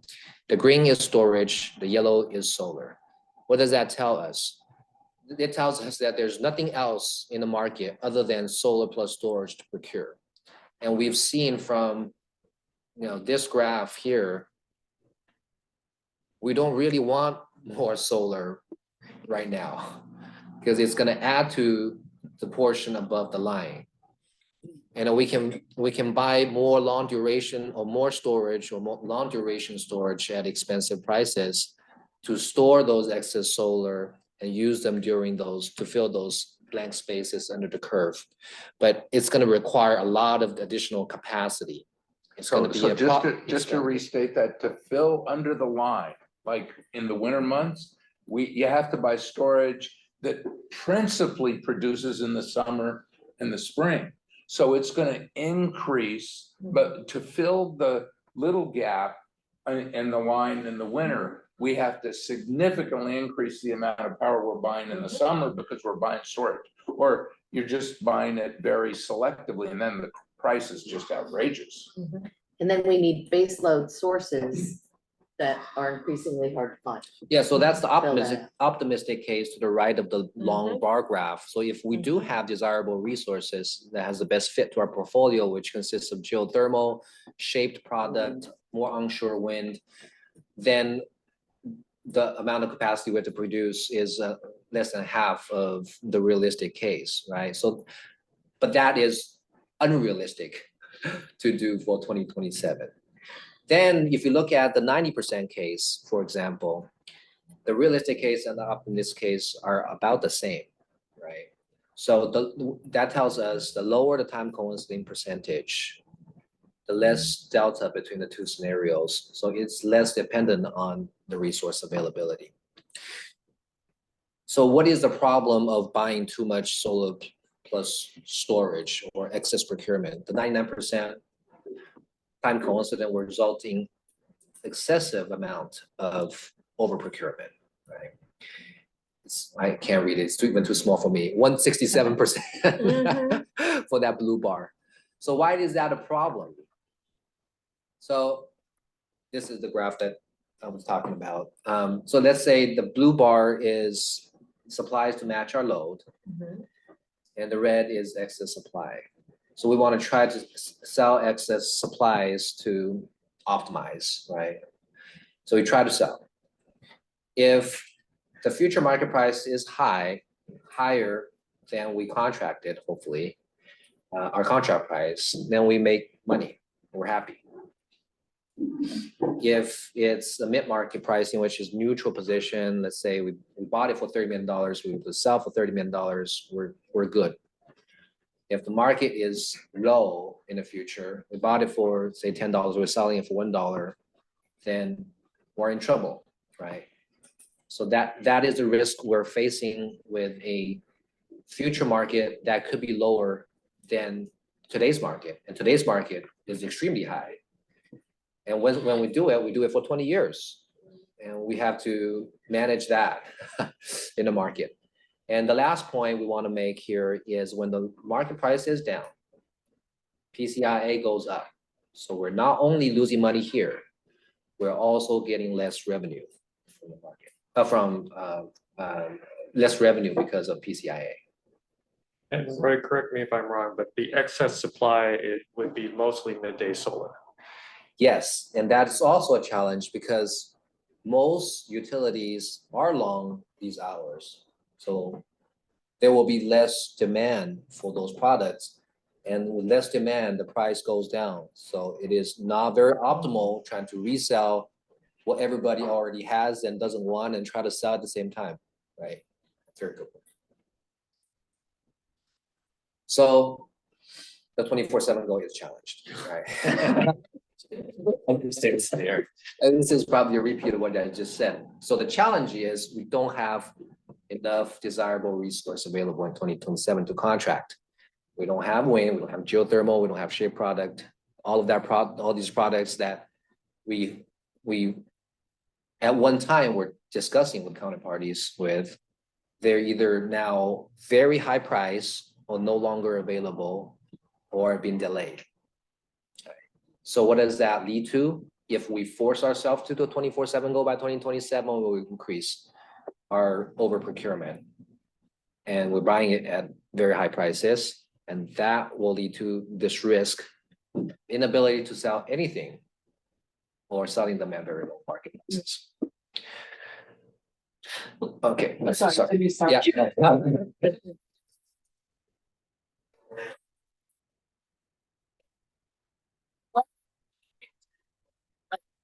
Is that still, and you were saying that's also a stretch? I mean, what if we? So thanks for the assist here. I'm gonna talk about the other challenges and risk, because the ones that I just talked about is related to 2027, meaning the going 2027, because there's not enough resource. But even if we don't have the 2027 target year, these risks here I'm gonna talk about are gonna be associated with any of these 24/7 goal, even if we revise the year, right? The first one is, to your point, delays in project development and commercial operation. So that risk is gonna be there until the project actually comes online. So will we be meeting the 83%? It depends on all the contracted projects, all come online as contracted. If delayed by a year, then we're not gonna hit it in 2027. I mean, the same thing goes if we postpone the goal to meet it in 2030, and we sign a project in 28 to come online in 2028. If it doesn't come on 2028 or 2030, then it's gonna have this domino effect. And that meaning you're projected 83%. That's even, yeah, I mean, so for the 83%, we're assuming all these projects we contracted are going to come online on time. We've contracted for them. Yeah. But they need to now. Yeah. Not produce. Yeah, it's a little bit out of our control. Yeah. in that regard. Do you have penalties? Yes, they do face liquidated damage. The only thing we have control over is the enforcement of our power purchase agreement. And missing the commercial operation day always has a hefty penalty. But we have been seeing delays. We have seen delays, a lot of delays. The penalties relative to the potential benefit before the development starts to produce is relatively small. Okay. I mean, the benefit of actually getting the geothermal power is a big deal. Right. And if it's not available, if they can't do it, I like what we saw with the Scout Wind project. You know, I mean, it's a really hard time right now, and I'm really worried about exactly what Roy articulated. This we're at a very high price place, and I think the one thing we can all say is there's more solar being built. I mean, we're seeing some wind go away. We're seeing some wind being built in Wyoming and New Mexico. There's not much availability left in California for wind, not onshore. Offshore. But the offshore is as expensive as some of these other baseload powers that we're looking for. I mean, And years away. Yeah. but we know more solar is coming online. That's what really worries me, because that the availability of that power is, it's almost free today. It's midday in the summer. Yeah. So in terms of market pricing, when we have so much solar generation in the market, we see negative price in the market, meaning that you have to pay the grid to pay the power, which is not what we want. So that's one risk. The other risk is changing law that forces PCE to additional procurement. Right, so we are already over procuring. If there are new mandates like the midterm reliability orders version 2, then we'll be forced to buy more, right? And that's gonna increase our cost. The third bullet I removed from here is exactly the one, Donna, you mentioned, is if we lock into the contract now, then we missed the opportunity to contract for lower pricing contracts in the future if they become available or new technology that are more efficient. Okay, so this one is a little difficult to explain. We are doing this we've been defining this 99% time coincident target as a planning target. It's not a real operation target. Meaning we're not measuring it after the year is over, looking back at each hour of that year, whether every hour is being met by renewable energy. What we've been discussing here this whole time, and since the white paper, since the start of this project, is we're looking forward to the next couple of years on a planning basis with our available resources. It is possible and feasible to meet an hourly 99% hourly matching target. The reason there's a difference here is because we're filling these hourly blocks with renewable generation that's variable, right? Solar, wind, we cannot accurately predict that they will produce the time you want them to produce. Solar is more predictable than wind. And then it goes back to this co-optimization problem that we have, is when we try to use our storage resource to fill those white spaces under the load, they're typically not the hours that are most valuable in the market, meaning that we are giving up money. We're not maximizing our revenue with these resources. Instead, we're using these resources to fill these 24/7 loads. Now, we have to make a decision here as an organization whether or not that is the direction we want to go. There will be sacrifices in terms of dollar cost or revenue. So that's the challenge. That's the challenge, right? We'll be leaving money on the table, so to speak. Usually, we don't operate that way. So there is a difference between real-time operation and a planning target. And just to emphasize again, we're doing this as a planning target, not operations, so not a report card that we grade after the fact. And last one is, we've really never talked about what happens after the target year, right? Whether that's 2025, 2027, it's sort of implied that we will continue to meet this 99% time constant goal every year after the target year. But is that reasonable to assume? Is that feasible to achieve? Right? So that's another concern. And I'll elaborate a little bit more here. In the procurement subcommittee, we had tables and charts. I did not include them here, but the idea is, okay, say we have low growth in 2028, right? For 2%. And now we're no longer meeting the 99% because we don't have enough resources to hit those 2%. So maybe we'll know that through a forecast that we do in 2026. Oh, we need 2% more or 3% more to fill this gap. At that time, if you ask procurement staff to go out to find a perfect matching resource to fill those 2-3%, that is very difficult, right? You either go out, find a much bigger resource that will get you to much higher goal, right? So that will be more over procurement for the first couple of years of the contract until you have continuous low growth to cover that over procurement. And there's the other challenge of our short-term and midterm resource in our portfolio falling off contract. And once that happens, what we're asking here, if we're to maintain this goal constantly, is we have to plan this perfectly and find a perfect matching replacement project to replace those projects as they come off. So those are challenges. Not saying they're impossible to do, it will create other problems. And when I say problems, it just increase costs and risk.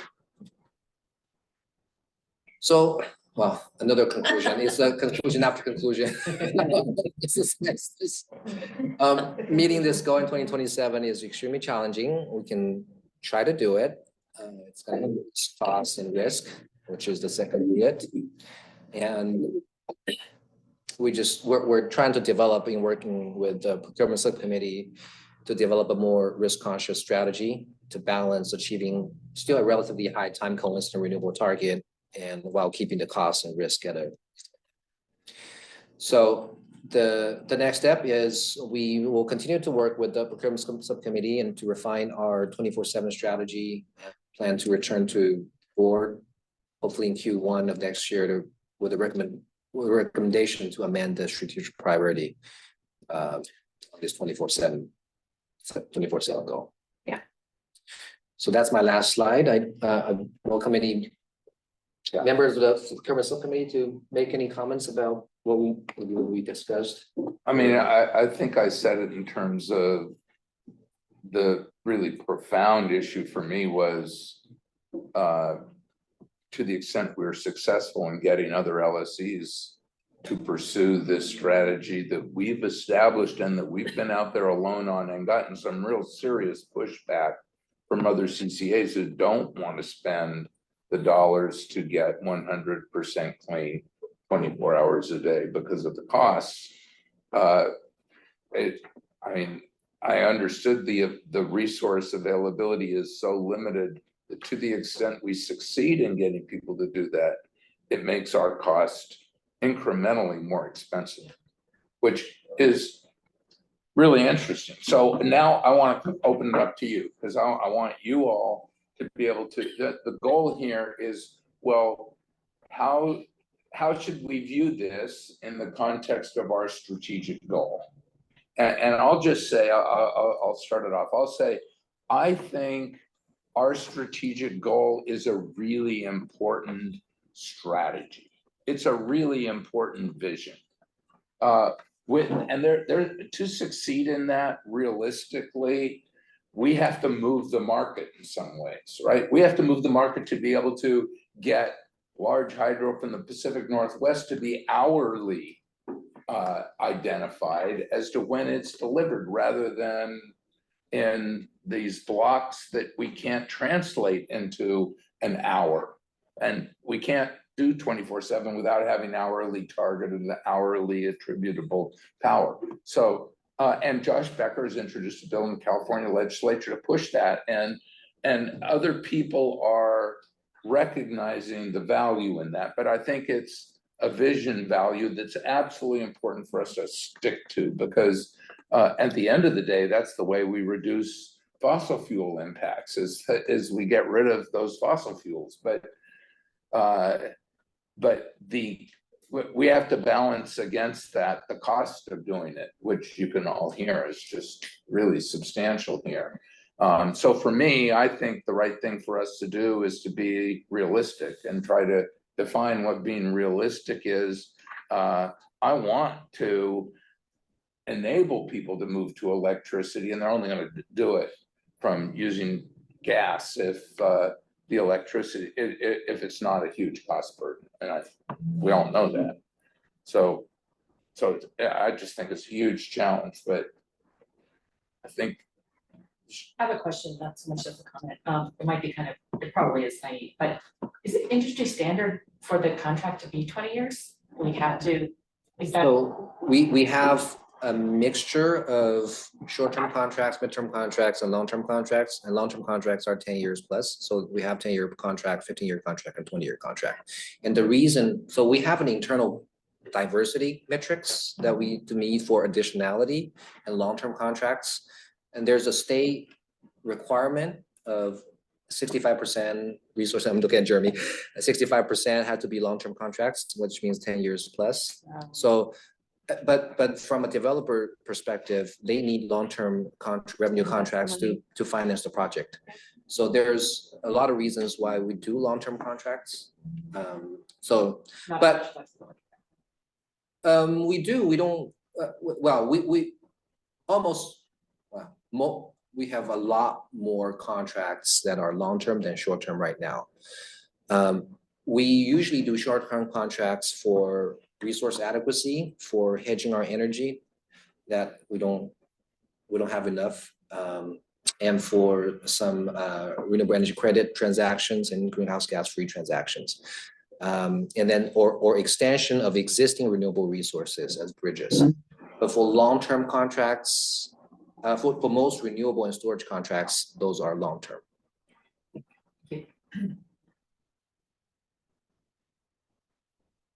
Sure. Yeah. Comment, question, comment. And piggybacking off of that, it seems like when we were discussing the big wind project, we generally didn't have the practice in our contracts to basically have a first right of refusal at the end of the contract. It might help at some level with flexibility, because a short-term contract could become a longer term if we like it, a longer-term contract or whatever. It might aid in flexibility on some level. The question is, appreciating that it's 83, we're on track for 83% by 27, albeit if everything's good to schedule. Going back a couple of slides, it seemed to suggest that we could be at 90% by 27, based on. Did it seem like 90% was a feasible goal based on? That one. Let's see if I can do that. Oh, Wasn't that it? No, yeah. This one? Right, that one. This one? Yeah. That one. Yeah. What? I'm sorry. What's the question? Is 90% feasible by 2027? 90% is definitely more feasible than 99% by 2027. It requires, yeah, so there's less procurement that's needed, and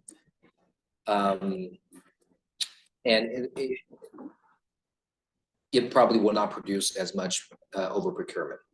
Yes. So it just at a glance as a layperson, it seems like 90% might be feasible by 2027 if we. And I apologize because it's occurring to me, my tongue is not quite connected to my brain the way I want it to be right now. So that question being answered, what occurs to me strictly philosophically is that slowly walking toward the goal is a good thing. And it's great to have that ambitious 99% by 2027 goal.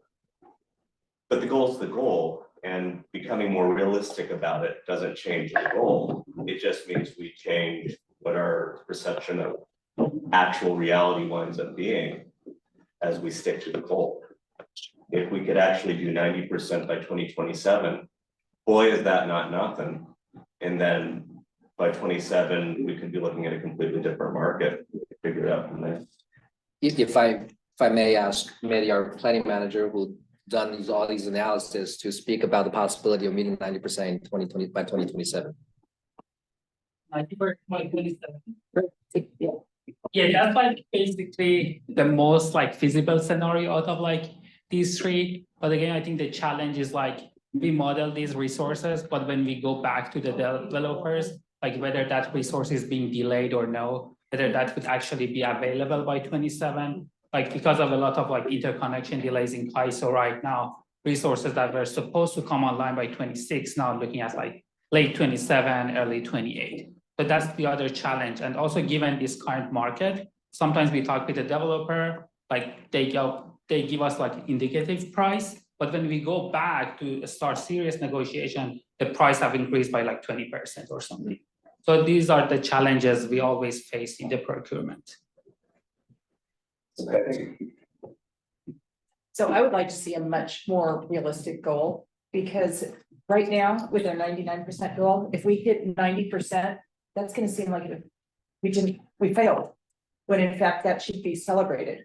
And so what we really need to do is find something that is a push, but that we can actually achieve. And so we don't, even more than here and just with staff and feeling, good about what you're doing, out in the customer community, right? If they think we're trying to do 99% and we hit 90% and we say, great, everyone else is gonna go ho hum. Very honestly, even if we hit 99%, it would just sort of be great, as opposed to setting expectations and something realistic. And I've actually been through this years ago with sales, where we had a huge, we were huge aspirations for a product and didn't make it, but did huge, and the market just hated it. Because even though we would have done great had we not shown these incredible expectations. Donna, then Jeff. Okay, thank you. So, in terms of, you said something that sort of resonated with me, which is like the public. I mean, if the public doesn't even know we're PCE and delivering their energy, explaining this to the public is like not completely off the table. So, right? So, I mean, the public is not going to understand if we miss a goal or not. This is an internal, the industry rate, but I don't think the average ratepayer will maybe. But they might understand that we didn't make 99%. They didn't know what 99% is, but they'll understand that it's 90. We hit 90%. I don't even think it's gonna get there. Really. But what I worry about keeps me awake at night, every night, and it has since we first opened this company and started this JPA and this work, is risk. I'm always worried about risk. And to me, the risk that I see in here is that we end up over procuring, the market tanks, and we can't deliver it, and we bankrupt ourselves. And we're right now taking a very large amount of cash that we have on hand, and we're distributing it out, and we're doing great programs and everything. But we have, we were 100% opening this business in the most favorable market conditions we possibly could have. And so we were able to save all this money up and do all these programs. If we somehow mess all this up and we don't understand the risk of it all, and I think to your point, Tiger, think about it in an incremental fashion. And I don't even know if I think you can set a goal, you can set a date, but rather than keep breaking the goal, breaking the date, just setting the big target out there, like our goal down the road someday in the future is to be X. When it makes financial sense and it's feasible with new technology and blah, blah, blah. Because if we push it and we stress the system out and somehow we don't have a backstop, when we can't do an IPO and raise capital, we could go maybe to the market and borrow, but I don't think any of us want to borrow $20 million to try to operate this business. So we're a cash-based business, folks. And if we screw this up and we go to negative and we can't pay our CEO and our staff, I'm sorry, they love us, but you're not gonna work for free. And that's all there's to it. So to me, it's about figuring out how to manage risk, to Tiger's point, and figuring out, Betsy, to your point, and Julia's point, how to manage perception and image with celebrating the wins and not worrying so much about the big proclamation of how we're gonna lead the industry. Yeah. So, well, to Tiger's point, Roy presented a slide to us as a subcommittee that actually kind of changed the way I thought about a lot of this. And it was sort of a 5-year projection where you were looking back, and it basically was kind of a hypothetical report card. So, like once from 2027 on, our time coincidence number is going to vary. It'll be 98 one year, 96 another year, 97. It's going to go up and down based on contracts expiring and our ability to replace them like for like, which we'll never be able to do perfectly. And it made me realize, what we really are looking at is we should be operating in a range of time coincidence, somewhere probably between 95 and 100, I think. I think that's that's how I now think of this. And so maybe 99 is the target, but we should accept the fact that from year to year, we are not going to hit that. Because again, a cloud flies over Los Banos for 2 hours next week. It throws all these numbers off, a hurricane comes through. And again, it's just, we're never going to be able to 100, the 100% is almost impossible on an actual operational basis, not planning, but operations. So we're approaching a target and we're walking slowly towards it. And to Rick's point, yes, we have pushed the market in a certain direction, but that's, markets are there to stimulate more production. And so we're in a bottleneck right now, but that's not always going to be the case because the market will respond to price increases. And so at some point there will be more, there are technologies coming along. Offshore wind is a few years away, but it is coming. There are big advances being made right now in geothermal. I think that'll become more available over time. There are other forms of storage that are becoming online that will be coming. The options get better. And so, to Donna's point, not locking ourselves into too many long-term contracts now in 2027. I think the goal is important, but we can't think of 99 by 2027 as a magical thing that we absolutely have to hit. I think it's something we walk towards. And we're going to leave some of these positions open. And live without being 100% time coincident, knowing that the technology will mature, as these new resources, as those 20-year contracts are in place now expire, we'll be able to go out and get 5 years on a large solar project because once the developers paid their costs, they can go out and sell a shorter term contract. Our options get better as time goes on, I believe. I think we're really kind of in a serious bottleneck right now, and so it's. There's we can take a measured approach toward this where we slowly walk towards it and accept that we're not going to hit it every year. And we maybe don't present it as we got to hit this number by this time. We say that this is the goal, and this is the band we want to operate in. And this is why this is actually a really important thing that we're doing, even if it's only 95%. Tiger, would you want to say something? Yeah, the storyteller in me is seeing a story unfold, and I want to put this nomenclature just for the sake of looking at it that way. It seems like the messaging isn't just to the public, who, to your point, don't even know we exist half the time. But it's also our contemporaries, the other CCAs, looking at us, evangelizing this concept. We become a model in terms of what our journey is. And if you look at it in terms of, sure, our goal is the model to begin with, and we turn it into the journey we take toward that goal becomes the model. As they're watching us and saying, well, we're not giving up the goal, but we are adapting to it and evolving with the goal. And these are how we are dealing with it as we go along. It becomes a slightly different conversation where we're still a model, it's the same goal, but now, what looked like a pitfall before becomes an opportunity, especially one where we can show others how we're approaching it. And frankly, at some point, they can show us other approaches, presumably. I think we're showing them, oh, sorry. Harvey had his hand up and Joyce. The last couple of meetings, we had a big discussion about what we're gonna do with all the excess revenue that we got. We had subcommittees deciding all the different projects. How would what we just heard impact those plans? Yeah.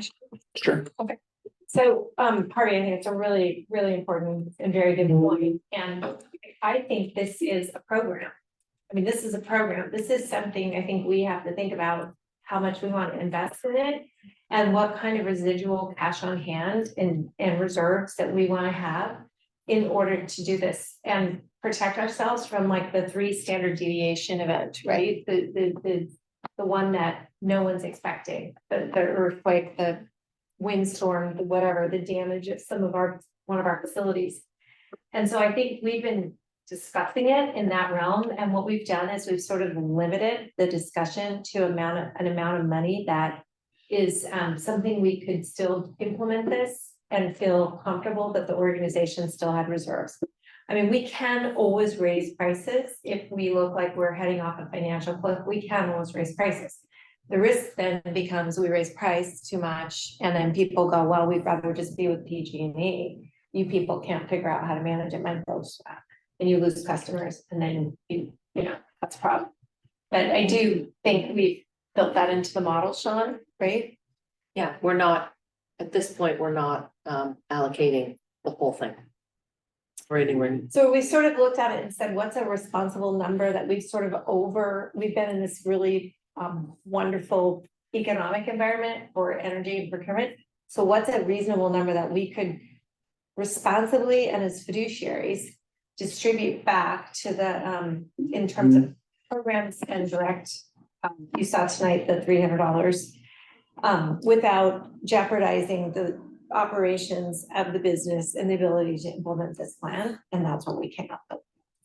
So if I may add to that, I think the contract, if we were to push through this with OE Shift to Go, all the contract was signed, we don't make any payments until the project comes online, which is years out.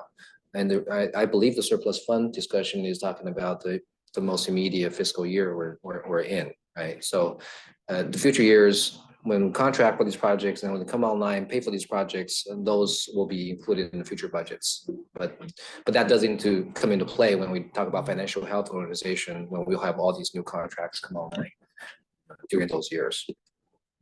So there's the timing issue. Yeah. We're talking about future projects, project, PPAs. Go ahead, Julie. Oh, well, the moment it's kind of passed now, but I was just gonna say that, you know, I think we knew this was a bold goal when we set this up. We knew that this was bold. And I think Roy and his team has uncovered some of the challenges. And in terms of just egg on our face, I don't think we have to worry about that as much because we're also going to be helping the industry and showing them sort of these are some of the challenges. What can we collectively do to maybe make some of these streamlined? And we were the ones who charged that path forward. So I think in that sense that's a positive thing for us. You're welcome, everybody, you know? Yeah. Yeah, I totally agree with that. I mean, I think we should redefine what we've said is that we're trying to achieve initially by 2025, now by 2027 as our vision. And we are serious about wanting to achieve this. We're going to achieve it as soon as it's realistic for us to achieve it without adversely impacting our customers. Our customers are going to come first. And right now we're at 83%. There might be some LSCs that are higher than that because they're almost 100% dependent on and using hydropower. But I don't think there's any LSCs that are at 83% that are using the mix of powers we're using. I don't think there's any CCA at that. And I think we should be proud of that. It's not an egg on our face issue. It's that we're redefining the stake in the ground to being not where we're going to be in 2027, but we're going to be as soon as it's realistic to get there. And we're going to work hard to help develop those new technologies that will enable us to get there and push them to be reasonably priced so that our customers aren't adversely impacted. I mean, frankly, I would be proud if, and I wanna hear, you know, this is the realistic discussion, which we don't have to focus on now, but I would be proud if we got to 90% by 2027. We're at 83% now. I don't think that's gonna be easy to achieve. And I know there's some of those contracts that aren't gonna be, that were supposed to come online by then. And they're absolutely not gonna happen. Now, these are 3 small geothermal contracts, but geothermal is a big deal because it's truly baseload power.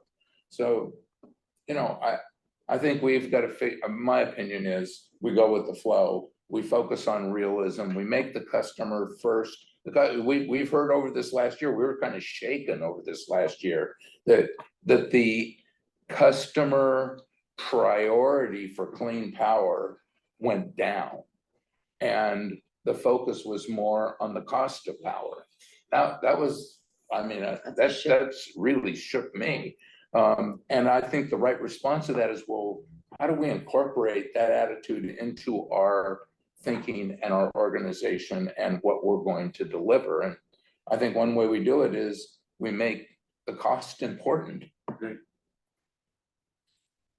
Jeremy, you want to add, because I have a regulatory question for you too. Sure, so a quick comment, you can envision in your mind that seasonal set of charts there where we have the above the line, below the line conversation where it was leading. There's a bit of a presumption that that line is accurate and is static. And there is some opportunity, to your comment earlier about virtual power plants as an example, to reshape that line. And a lot of the industry wisdom has been that it's very expensive and difficult to do, but that's more been optimized towards, say, avoiding RA compliance than it is towards achieving 24/7 time coincident supply. The cost calculus may be a little more flexible when we have such an ambitious and potentially high cost otherwise procurement scenario to consider. There's also with that black line, that load line, a bit of a risk or a threat or cautionary tale, and Don spoke to this a little bit, and Roy, you mentioned the BCIA. The BCIA exists because PG&E and the other 2 utilities were ordered to procure power at a very high cost moment in the market. And rather than do it in steps, they just went out, signed them all, got it done, in 20-year forward contracts, and then their load bottomed out because things like CCA came about. And they had the backing of the state to create this fee to guarantee that they'd have their costs recovered. We don't have that backing and security. And our customers are price sensitive. And so there is a potential where if we ink too many deals too early on at too high a price, and the cost of service gets too far out of line, people start walking away from our service, and we have a smaller rate base with even larger costs to recover. So that's a scenario we need to be very mindful of. If you could also comment, we've talked about this a little bit internally, where there's also kind of just structural issues in the marketplace and sort of in the regulatory domain that aren't ready, frankly, for a 24/7, 100% time coincident. There's no metric for it yet. Right now, all of the reporting is on an annual basis. And I think there's a date set. Is it 2028? You know? So there's a initiative at the Energy Commission just starting, thanks to Josh Becker's bill from a couple of legislative cycles ago. To reevaluate the power source disclosure standard to be not just be an annualized accounting, but an hourly accounting, which is a fundamental shift that has to occur for the state to really recognize where the emissions are coming from in their power supply throughout the year. There's also efforts at the CPUC side in terms of shifting some of their planning targets and procurement targets to more of an hourly focus. So there's a slice of day resource adequacy concept the commission has committed itself to, but has not ironed out the details of how we do that yet. That's going to be over the course of the next couple of years, a very active discussion. And then there's the conversation of how that then feeds back into the integrated resources plan and forward procurement requirements. And are we, Roy had the graphic there of all the obligations we have to meet and all the compliance obligations. Those presently are about resource types and delivery at certain years, but not delivery within certain hours of certain years and such. So there's the potential. So there's for a catch up. Yeah. That's another sort of reasonableness discussion here is that, you know, the commission and the CEC, they're getting there.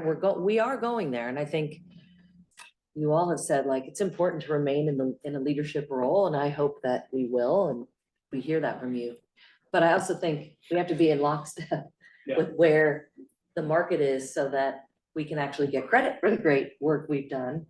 And these things are coming down the pike in the next probably 3 to 5 years, I'd say. Yeah. So I think I would say it's helpful to be a step or two ahead to help Yeah. lead them along. that's right. But But too what far. we do then sets precedent. So that's another thing to keep in mind. Thank you for that. Okay, so we've got 10 more minutes on this topic. That's taking us to 7:45. And then we're gonna take a 5-minute break. Marty, you had your hand up. Do you want to? It's been said, and I first wanted to thank staff for bringing something back of being realistic. Having goals are great. Well, at this time, that goal's unachievable, so we just have to pivot a little bit and do the best that we can to minimize the risk, to keep the cost low, because we know that's what our customers are most concerned about. And we saw that in the last survey that was conducted. And it's a lot higher, and it's a little shocking that that's what it is. And the reality also is costs are gonna continue to go up. So just wanted to thank staff, and I'm very, very proud of what we've done here. There's still a lot of hard work to do, and I look forward to hearing back on quarter one of what a recommendation will be. So thank you all.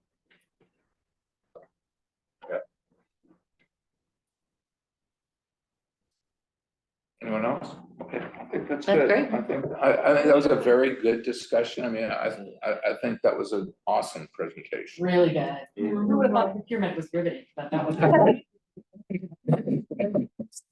May I just say, this guy worked so hard on it. Yay. Many versions, right? And the team together. And the team, of course. Yeah. Yeah, you guys really worked. A comment in the back. Oh, comment? Take public comment. Yeah, sorry. So that's a good question. Thank you. So I had 2 questions. One, how do you model the market adapting? And I think about that both as the consumer's time shifting, like, you know, if the middle of the day, power turns into virtual, you know, the cost turns into virtual zero, do people move a lot of their load to that? And then on the production side, and this is sort of a technology question, you know, as prices go up, obviously people say, okay, now it's cost effective for me to create storage to basically fill these needs. So how do you go about modeling for that? I think I'll leave the modeling to our modeler. Let me say one thing about the load, because I think that was talked about earlier.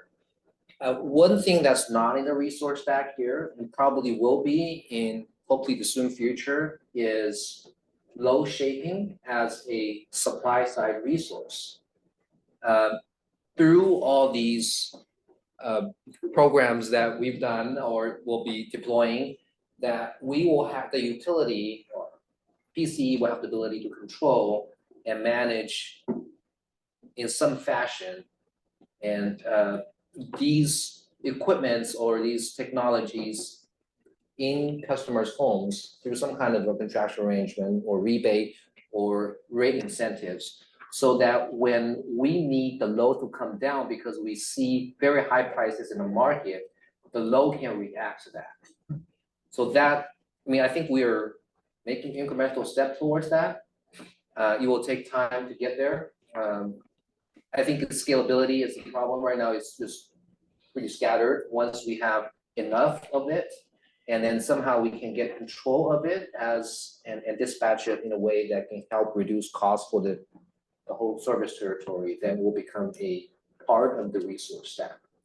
So I hope We that. just set up the next conversation. Absolutely. I didn't really talk about this, but let me ask Maddie to speak to the modeling question.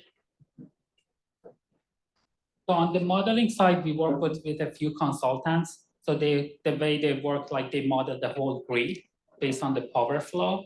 So like the prices that we use in our evaluation is like based like where the projects are located, what is the power flow in that region. So that's already reflected as part of like how much our load cost is, the wholesale revenue from our projects. That's how like we calculate the whole cost of energy as part of our portfolio. With you back and forth here. I guess what I was asking was actually sort of modeling at the larger state, like consumer behavior changes. And how do you deal with that? And regulations change.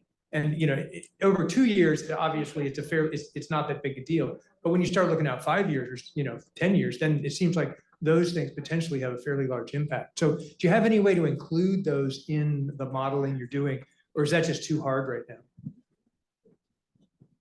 So on like the pricing side, yeah, that's like part reflected in the model of these like consultants we work. So they look at the whole grid, how the load is going to change, what kind of new resources is going to be added to the grid. So that's part reflected. And as part of our load forecast, we also look at like different things such as like how much EV charging will increase in the future, how much more behind the meter solar we might see, or like because of building electrification, how much more electricity will be consumed. So all of that goes as part of like the forecast we use in our modeling.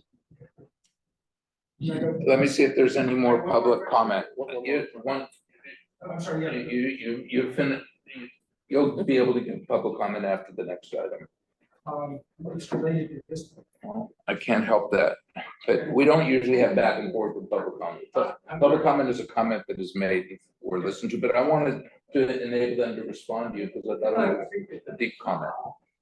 Is there any other public comment? Reminder for anyone participating online, please raise your hand. Okay, so I'll close public comment. We're gonna take a 5-minute break and then we'll come back and we'll do the second item.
Are you on?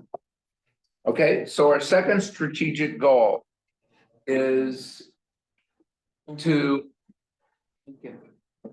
as it's stated here, each of Peninsula Clean Energy's member jurisdictions reaching the state's 2045 goal to be 100% greenhouse gas free for transportation and building electrification by 2035.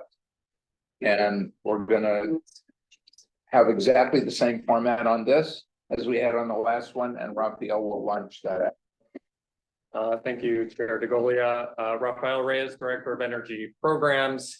I also have with me here Peter Levitt, our Program Manager for Distributed Energy Resources, which is one of the key points of discussion here for you this evening.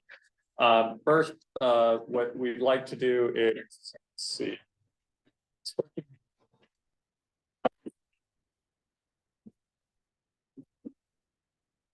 Want me to do it? Next slide. It's not going.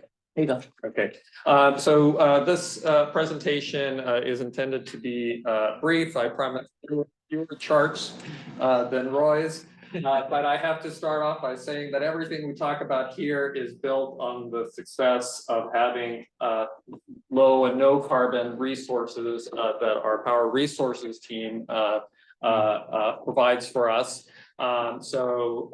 That enables us to then go to the community and develop low carbon in the community at large. What I'd like to do here first is just briefly touch on the history of the goal, so how we got to the goal that we have. Then what was done in terms of developing the feasibility analysis and plan. Some of you may recall this was a major effort in 2022. And then talk about distributed resources, which is an area that is actually quite important to the plan. It's the third leg of the stool, but has had frankly less formal attention in terms of the analytics and the discussion of the board. And we really wanted to get your feedback and direction around distributed resources. Next. So the original goal that was set back early on with the founding of Peninsula Clean Energy was to contribute to San Mateo County reaching the state's goal to be 100% greenhouse gas free by 2045. In 2021, September 2021, our Community Advisory Committee made a recommendation to the board to essentially up this the target from 2045 to 2035. And the board ultimately adopted the goal at its September retreat for that 2035 goal and directed staff to return with a plan. So subsequent to that, we of course have already engaged in a variety of public communication associated with the goal. I just want to flag that there were some nuance added to the language in the public communications. We retained the contribute to language because at that point in time, we actually didn't know the feasibility of the 2035 target, and also brought a focus of the goal to buildings and transportation. In other words, the areas where energy can really play a role in decarbonization. And it's important, of course, to understand that decarbonization involves many things, a number of things that are outside of PCE's purview, including things like composting, which is quite important, or land use decisions, which is incredibly important, and a variety of other items. So our intention here was to make clear what our primary focus was for decarbonization with the buildings and transportation elements. I want to also note that as we went into the feasibility analysis and planning, we had terrific support from a board subcommittee, including Chair DeGolia, Director Alfs, Director Pine, Director Palmer, then Director Palmer Lohan. And then we assembled an advisory committee of frankly, really top-notch advisors, including former California Energy Commission Commissioner Jeff Byron, former CPUC Commissioner Nancy Ryan, senior practitioners like Marianne Piet of Lawrence Berkeley Lab, and other senior practitioners in the space that provided significant guidance on our analysis and plan. So we obviously don't have time to go through all the details of what we came out with. Suffice to say that it was an extremely detailed analysis. I want to call out in particular Philip Kobernick and Blake Hershaft, our program managers, who did all the heavy lifting here. It involved looking at market conditions, technology innovations that were available or soon to come to market. We did detailed characterization of building stock and vehicles that were in our service territory. So where were emissions coming from? What types of equipment are out there? What are the costs associated with placements, sources of capital, not only our own capital, but California funding that's was available, funding from federal sources, scaled finance options. I'll touch on that a little bit later on to look at what are the funding opportunities. Of course, customers are also replacing water heaters in vehicles and factoring those investments that customers are also making into the overall model. And then we looked at adoption rates and scaling strategies and all of that good stuff. And we came out with some very specific results from that analysis, which was presented at last year's September's retreat. And we'll get to that in just a moment. One of the key points was looking at the overall emissions pie and where Peninsula Clean Energy was positioned to have an impact. So there, as I noted earlier, there are a variety of places where emissions are important. We've already seen substantial reduction on the power resources side. Because on an annualized basis, our resources are virtually greenhouse gas free. So that's already factored here. But there are other things, again, that we don't impact: solid waste, wastewater, cement plants. Well, we don't have cement plants, but those sorts of things aren't areas that really we're positioned to impact. And even looking within buildings and transportation, one of the conclusions was that we're best positioned to address large volume sort of retail work and decarbonization, meaning personal vehicles, and in particular because of our large stock single family homes.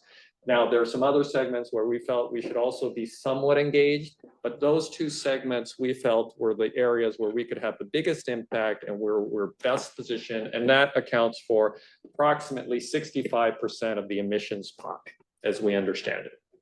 So taking that into account, those are the areas where we focused most of our attention in terms of what we can do and have really informed our program work. So the conclusions, and again, these are not new conclusions. These were delivered at last year's board retreat. Our conclusions included that we didn't think that 100% by 2035 was feasible. It was pretty clear from the resources on the table and the technology choice options we had and the market conditions we had, we did not think that 100% was possible. We did think that we could make substantial progress, and that substantial progress would include some 50 to 60% of vehicles being fully electrified, deployment of 70 to 80% of non-fast charger EV port need in the service territory, and in the single family or small, what we call small residential, 25 to 35% of homes electrified. Now, these targets alone are very ambitious, or targets. If we were to fulfill this, it would be a substantial progress, but clearly not 100%. Now, achieving this rate of decarbonization has a variety of assumptions in terms of the capital available and technology and a number of other things, which we won't get into here. One major item, there were a number of major items in terms of policy needs, is that the rates are high, and so the economic benefit, particularly in electrification is relatively low, and we'll touch on that in a moment.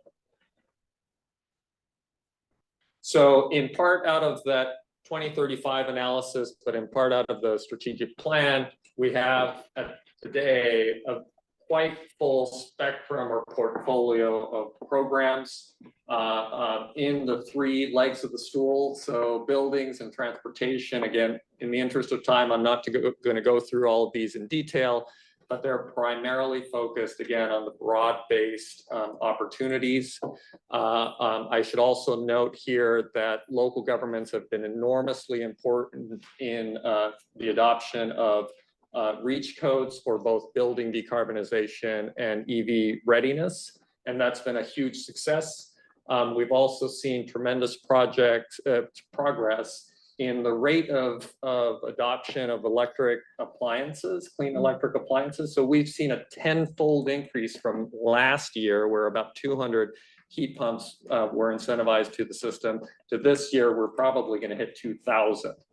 That sounds good, but it's still a long way from the 12,000, 13,000 water heaters alone that are replaced in our service territory every year.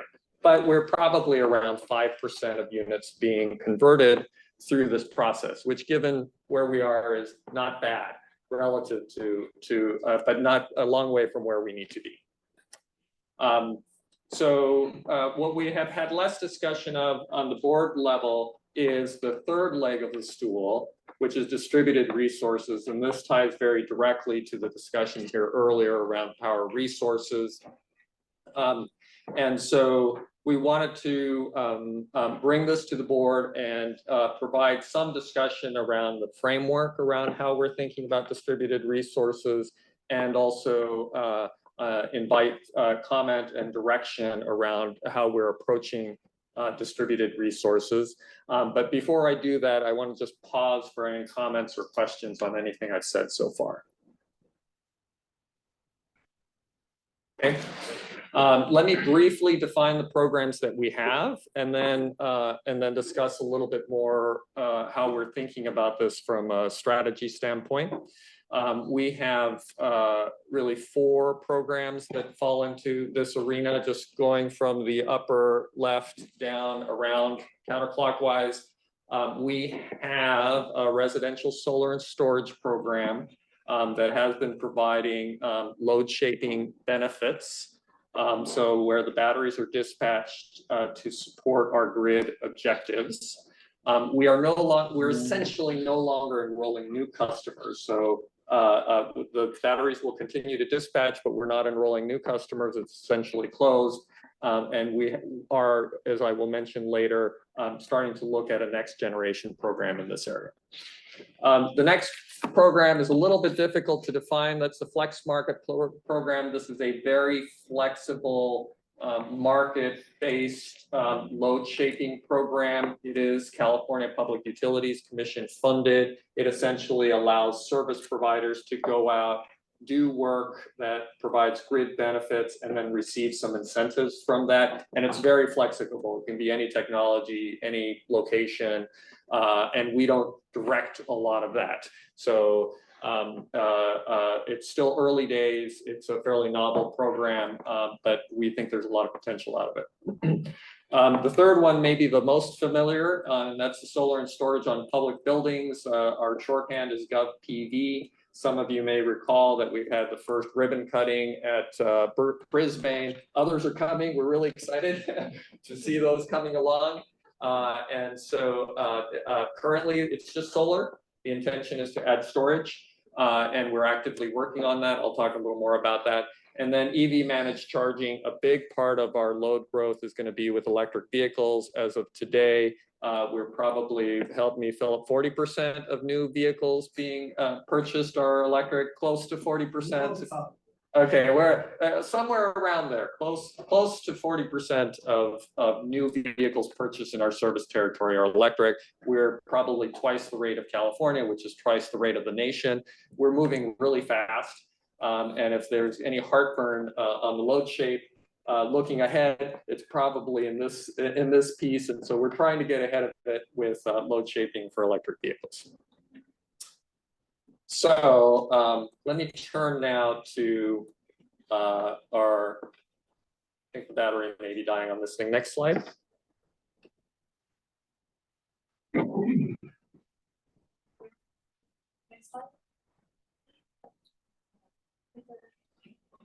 This way? Yeah, I tried that. Okay, distributed resources. Okay, so there are some questions that we wanted to put on the table. There may well be other questions, but we wanted to particularly encourage attention in these areas. Number one is are the areas that we're looking at, addressing the customer needs, and are they properly aligned with our decarbonization objectives? Are we missing any critical elements? And should we be thinking about priorities perhaps differently than we are? So this is a starter here for this next section. And let me go into some of the details. Some of you may be familiar with the term distributed energy resources, some not so much. I'm not going to go through all the verbiage here, but all the icons on the right are types of distributed resources. So everybody's familiar with solar, battery systems, electric vehicles, and also things in the home, basically appliances, thermostats, water heaters, all have the potential to be distributed energy resources. And basically applying the term distributed resources implies a certain controllability to get at the points that Director Alves made earlier about we should harness these assets, energy assets. Some are generators, some are demand, or some just move demand to help us with our grid goals.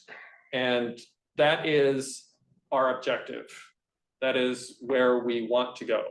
And we are starting to do that a little bit. I say a little bit because it's very early days for doing this. And excuse me.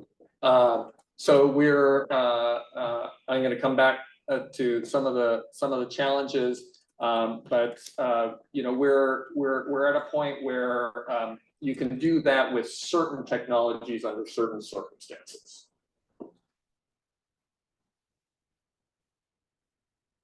So what are the things that we're trying to solve for? And these are sort of in the sort of big programmatic sense. We are facing significant challenge, and our customers are facing significant challenge around high utility rates. There was quite a bit of discussion on that earlier. There's been a lot of discussion, rightly so, around power outages. And then separate and a little more in the background are questions about access to capital for scaling the programs to the levels that we ultimately will need. This is a little bit of a future glimpse for a later conversation. We just want to flag here that that's something that we're starting to think about. I mentioned earlier that the aspiration here is that all of these energy assets on the grid harmoniously work and provide, a reduction of the peak and help shape the load so that Roy's problems aren't as bad as they are today, and that it's affordable and reliable and all those wonderful things. But I liken where we are today on distributed resources to the early days of computers before the internet. And in those early days, if you had a computer over here and a computer over there, they couldn't talk to each other. Now, if you put a wire between them and you installed exactly the right software, and you had exactly the right computers, and you had exactly the right types of wires and boxes between them, then maybe the two computers could talk to each other. That's where we are today.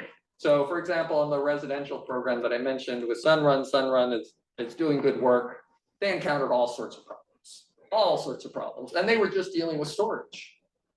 They were trying to dispatch storage. It turned out that, you know, dispatching certain brands and other, you know, was easy, and then other brands were not easy for a whole variety of reasons. Electric vehicles, it's somewhat similar, you know, if it's a certain brand of car, okay, yeah, we can talk to it. If it's another brand of car, well, then it's a problem. So let alone across, you know, vehicles and storage and water heaters. So I don't want to bore you with all the tedious detail here, except to say we have the aspiration. We know the technology is going in that direction. And right now, today, we're in the building blocks stages to try to get and to that vision. And that becomes important in the context of creating enough scale so that ROI cares about this stuff. Because right now we're dealing with rounding errors for ROI. And so ultimately we need to have it at a scale that actually matters to the grid, and we're just not there yet. Happy to discuss that further as time permits. So we have been working under a framework today. We don't have a formal plan, a scaled analysis quite to the same degree that we have done on the buildings and transportation side, where we have a lot of quantitative analysis, a lot of characterization, and it's probably due to develop that. But we do have a set of objectives and a framework that we're operating under, and this may be one of the most important slides here actually, is what exactly our objectives, because there are many things that we can do with distributed resources potentially. So let me just take a moment and run these through and see if there are any questions on these. First, provide grid benefits. So we've talked about that at length. We want to, you know, shave the peaks. So we want to reduce our costs and carbon intensities and all of that good stuff. We want to provide resilience. So we know that outages are a problem. We want to lower operating costs. Gosh, if somebody installs solar on their home, electrifying is great, right? The economics are just fabulous, right? Putting aside the NEM change, but in general. We want to make electrification more economically beneficial. That will motivate people to decarbonize. And then there are other sort of behind the scenes opportunities, right? We can deepen customer relationships. We can use distributed resource programs to foster customer retention in key accounts, for example. And we could potentially build out a whole business model around distributed resources, because there are economic values there that can be captured. And in some sense, our GovPV program is the early stages of that.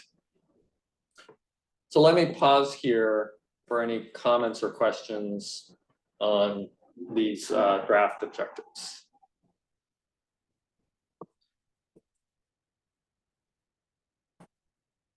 Are there other, is the question, are there other objectives? There may be other objectives. Maybe the emphasis may not be what we might need. So yes, any comments would be welcome. It looks great. Thank you. I think we should move on. Okay. Jeff? How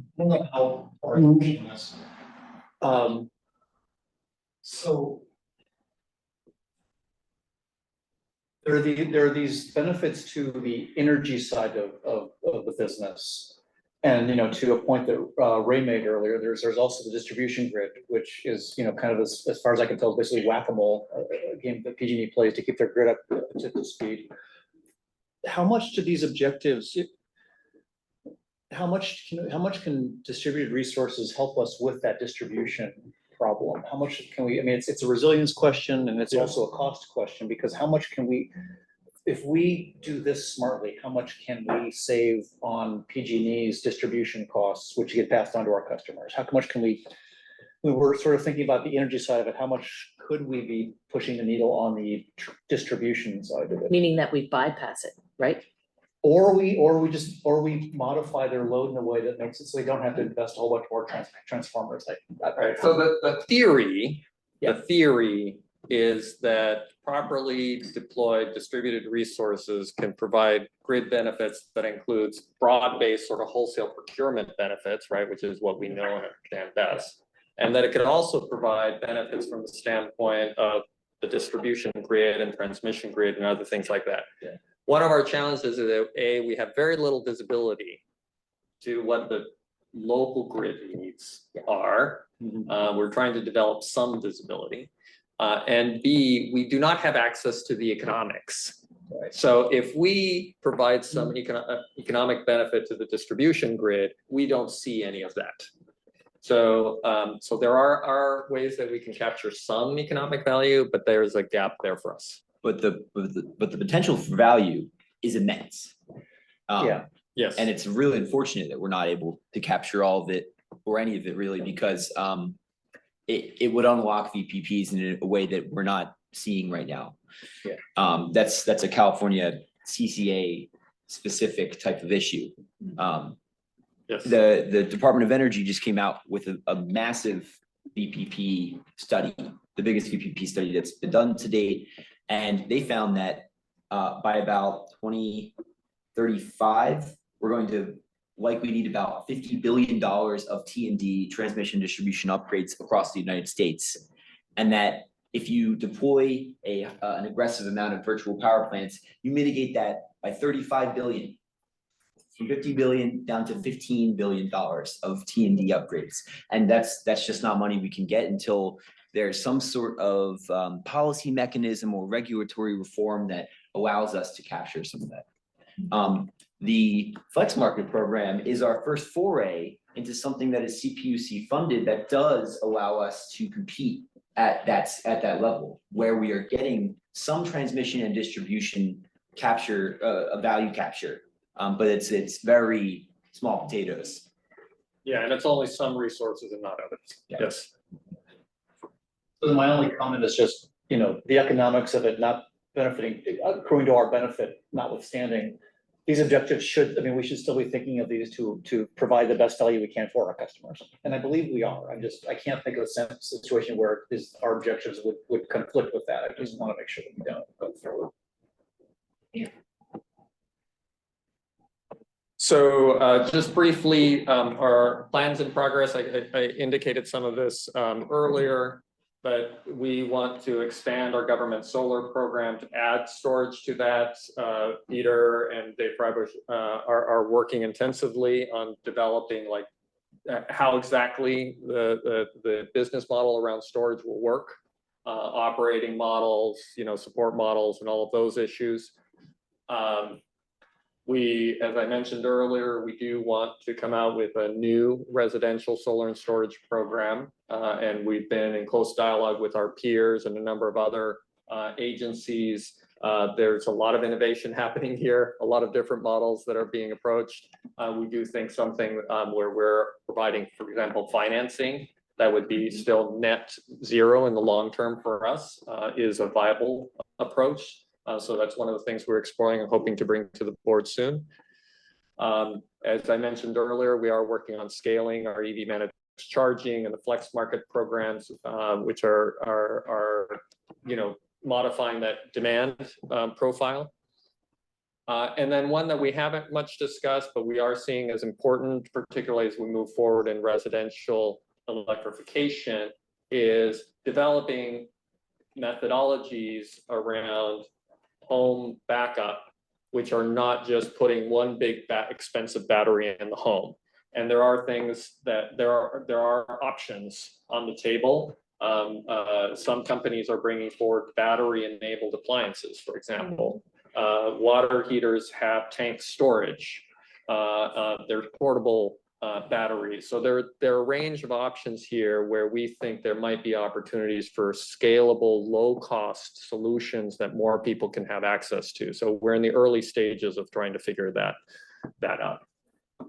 I should also flag here that in the context of the surplus funds discussion, the committee has been looking at possible investments that would also go beyond this. Chair DeGolia had made reference to microgrids earlier, and that may be something that we can explore and certainly are interested in discussing.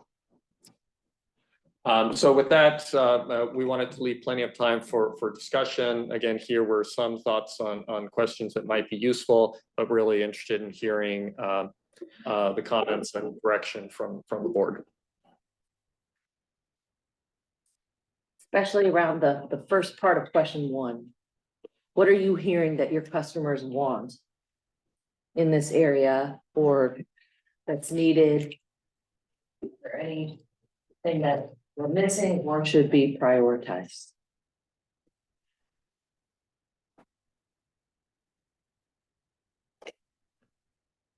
Go back to the.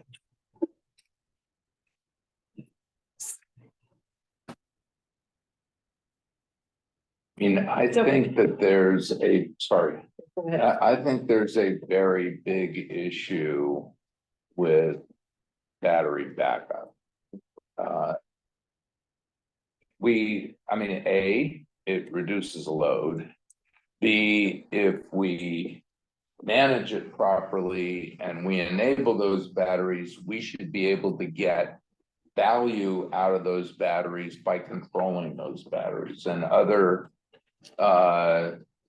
energy companies have deployed batteries into their customer sites with the condition that they have control over those batteries for a certain number of days a year, a maximum number of days a year. They may not hit that maximum, but it gives them the ability to shape and to address the critical energy needs. So it becomes a demand response tool, but it uses the batteries. And while we had this program with Sunrun, I couldn't get them to deploy a battery. They would only deploy a battery if they deployed the solar panels. So I think on our programs, need to be able to measure how we've done. That's a big deal. We can't just go from program to program. We really have to measure and see what impact it's had. And I know that we talk about how many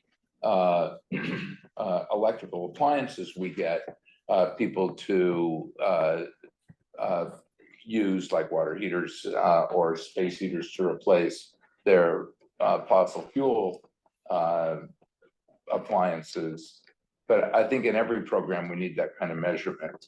And I mean, what I hear the most from people, and I think this is going to be bigger and bigger as we see these rate changes that PG&E and the CPUC are authorizing, is that people want to reduce how much they're on the grid.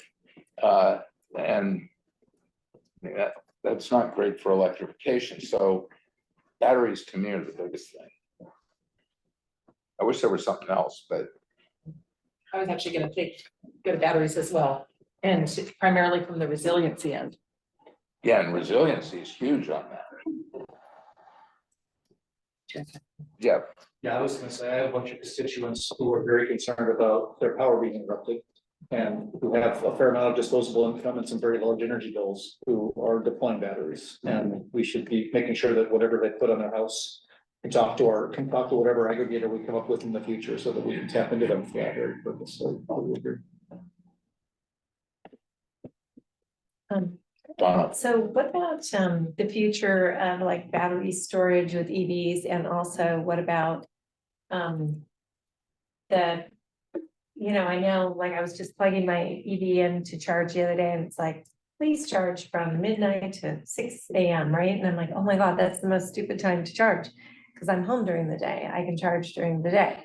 So I just thinking about like educating people about like, hey, you just think about when you charge your EV, if you're home or you're not,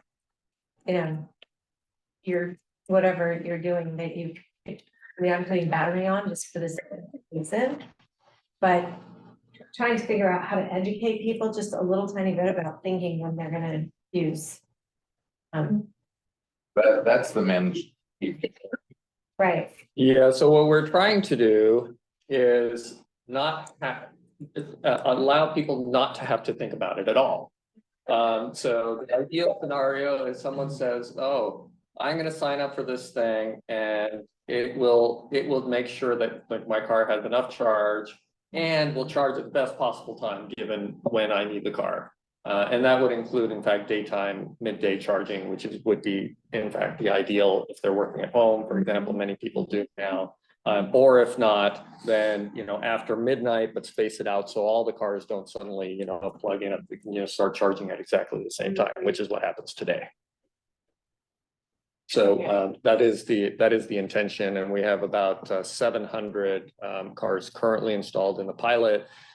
Philip and I just met on this, and we're doing data collection. We're working with UC Davis to do analysis of optimal incentive programs and how much we can get out of it and all that sort of stuff. And in general, the EVs as a managed load represent both a massive threat to our energy economics as an organization, but also for our customers, and also a massive opportunity to shift load in a way that complements our other goals. How is that EV, deployment of EV as battery? For bidirectional. Yeah. That's definitely coming. It's actually been developing surprisingly quickly. So there are increasing number of vehicles that have the capacity, charging companies that are starting to bring products onto the market.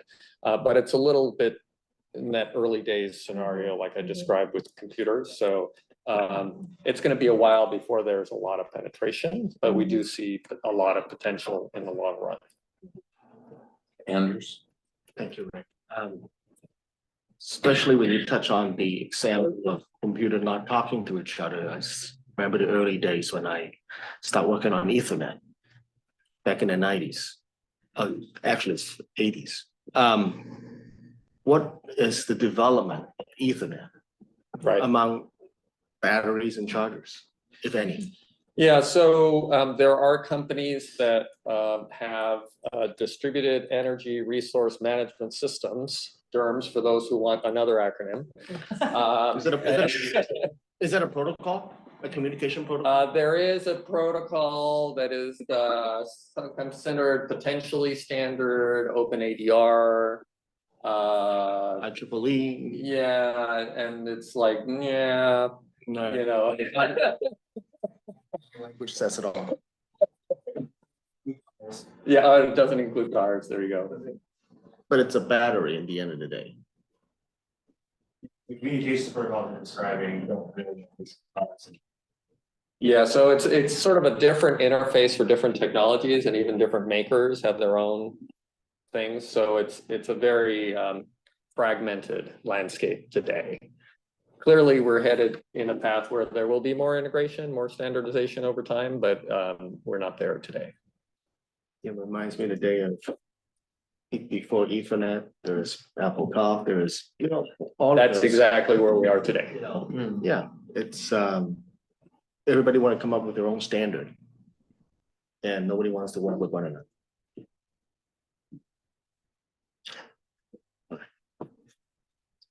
Chair, I do see public comment on the time support. Yeah. Oh, I'm just curious, smart grid. What have been our determinations of our security wise, security infiltration, everybody, we're on trying to watch it, whatever everybody's doing, how are you selling this to people that say, hey, we might adjust your thermostat, or we might do this, we might do this on it.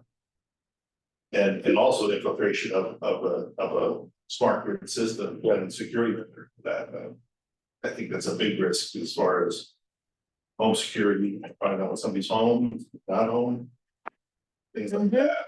I wonder where this has that been addressed. I'm sure it has been addressed, but is it a big concern? As it should be. Well,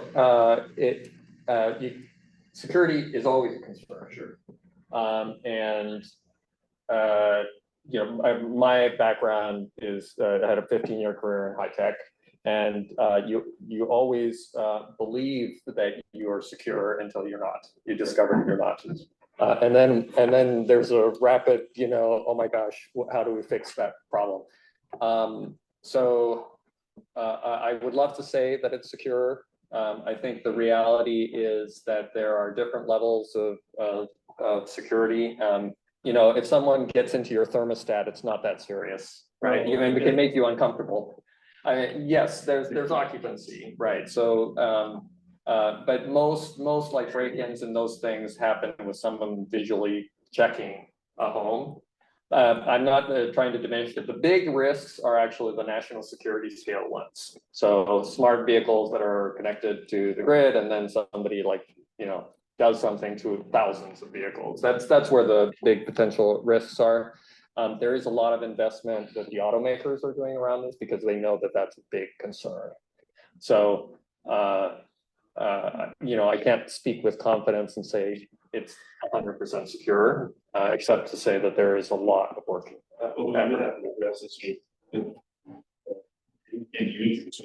Showing them how this interface is going to work with this part and grid. Absolutely. So we have to be prepared to answer this question, say, you know, all these different systems, there's so many different systems that we're talking about to this smart grid. Yes. There's so many windows for Range. Always right away. Yeah. Yeah. The system. That is absolutely an issue. Agreed.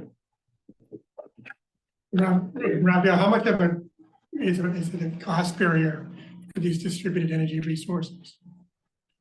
Yeah, so thank you for raising that question, because it actually, going back to the objectives, these objectives don't actually all necessarily work together.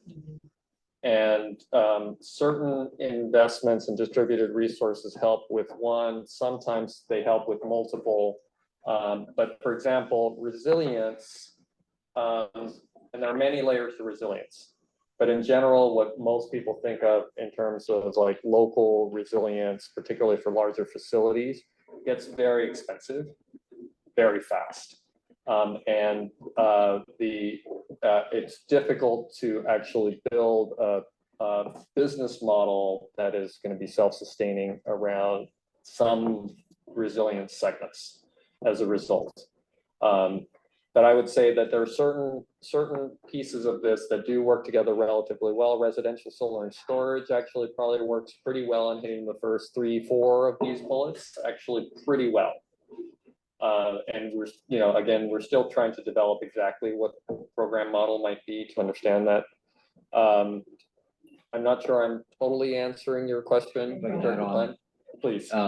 If I can add on a little bit, the net cost of DERs is dependent on additional value streams that you can, and sorry, just DERs being distributed energy. So like for instance, solar plus storage, it really depends on the additional value streams that you can pull into the equation.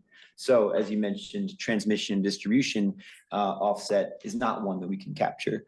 One that we are currently capturing, and this is an innovation in California, is attaining capacity value like resource adequacy from distributed storage. So that's a new value stack.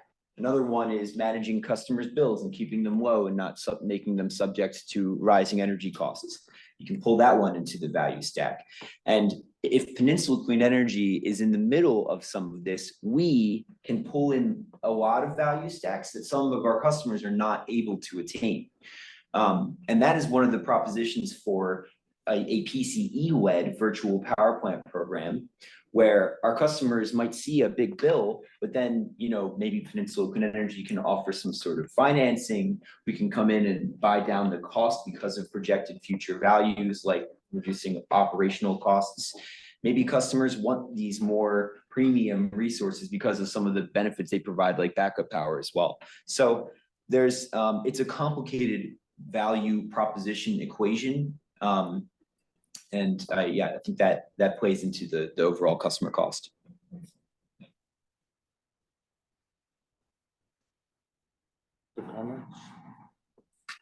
I have just one comment, and that would be, with the board's blessing, I would like to suggest that your team build out, and you referenced it earlier, kind of a fully developed business plan for the third leg of the stool, because it's pretty well developed, right, for the other two pieces. We've got pieces of it that you're working on, but there are other elements, and you heard batteries, batteries, batteries tonight again. And then I think we need kind of a picture of what that's gonna cost. And then we need to have the customer discussion around what's most important to the customer, yada, yada. Yes. Because we also have one person working on it, basically, 1.5 maybe. So if that's okay with you all, that would be my direction for next steps. It would also be great to hear, you know, what would be some core components to such a business plan from the board. You know, what would be 2 or 3 priorities in building out this kind of plan or strategy from your perspectives, either in this forum for discussion or in a separate forum? Can you go a little further? Sure. So, you know, what would be the key components to a distributed energy and virtual power plant business plan? What would be the, you know, parameters for such a plan? Are we thinking through what kind of programming we're looking at in the next 3 years? Are we thinking about what the upper bounds or total addressable market is over a 10-year time horizon? Let me suggest, Peter, that, you know, what we may be able to do is develop some sort of framework and some options for the board to react to. Great. Come back. And then the board could provide some guidance. Great. And it needs to be tangible so that you guys actually know what these things are, and then we can prioritize and assign financing. So, Nick, if I may, the right in the middle there, make electrification more economically beneficial. I think that is something that customers can really relate to. It's so easy to understand. So I'm electrifying my kitchen right now today as we speak. And it's just not easy. And I, you know, just took out my washer and dryer and got a new one in, and it's like, it's super expensive. It's really not easy. I'm sort of doing it because I'm preaching the choir and I figured it better. But, you know, the idea of like the one-stop shopping and where I can go, and these are the best appliances, and this is how they all work. And you know, programming my stove and programming my oven and all this stuff, it's like totally overwhelming. I just don't have time. I can see why people just say, forget it, like it works. I'm not gonna change it. Right. So helping make it more expeditious, easier to understand, comprehensive one-stop shop, and creating that facilitation for people to really understand how that works. And just helping on that. Would be, to me, something that I think would deepen our relationships and foster retention, because people don't want to, you know, they don't want to know. I mean, I have 10 people I have to call to deal with this, you know, and it's really nice. You guys want to have dinner? That actually is a great segue to some of the items that Gwen is going to be touching on next. So before we move on to item 5, let me see if there's any public. Two other things. One, yeah, this is batteries also, but don't ignore the appliances that we can talk to. So just, I mean, I'm sure the part one. And the other thing I'm just curious about the business model is just how, you know, what a rate add-on would look like for a customer, whether it's a large commercial customer or, you know, just a residential customer. What we would actually, what do we give them in terms of becoming sort of one of our nodes in our VPP? That's just, I'm curious about that. Yep. What do you mean by that? Like an electrification rate? Is that where you're going with that? Or some kind of like sort of benefit, like sort of bonus where, you know, they get a discount for meeting a certain load profile. I mean, there's lots of ways you can do it. I'm just curious how we're thinking of doing it.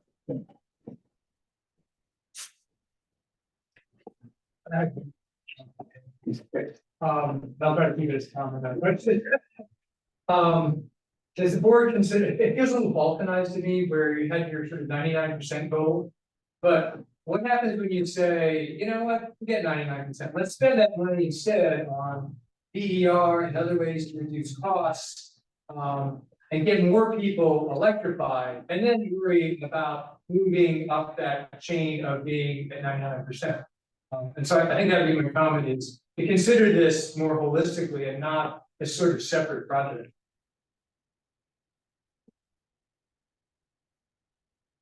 Wait, let me see if there's any more public comment. I don't see any public comment online.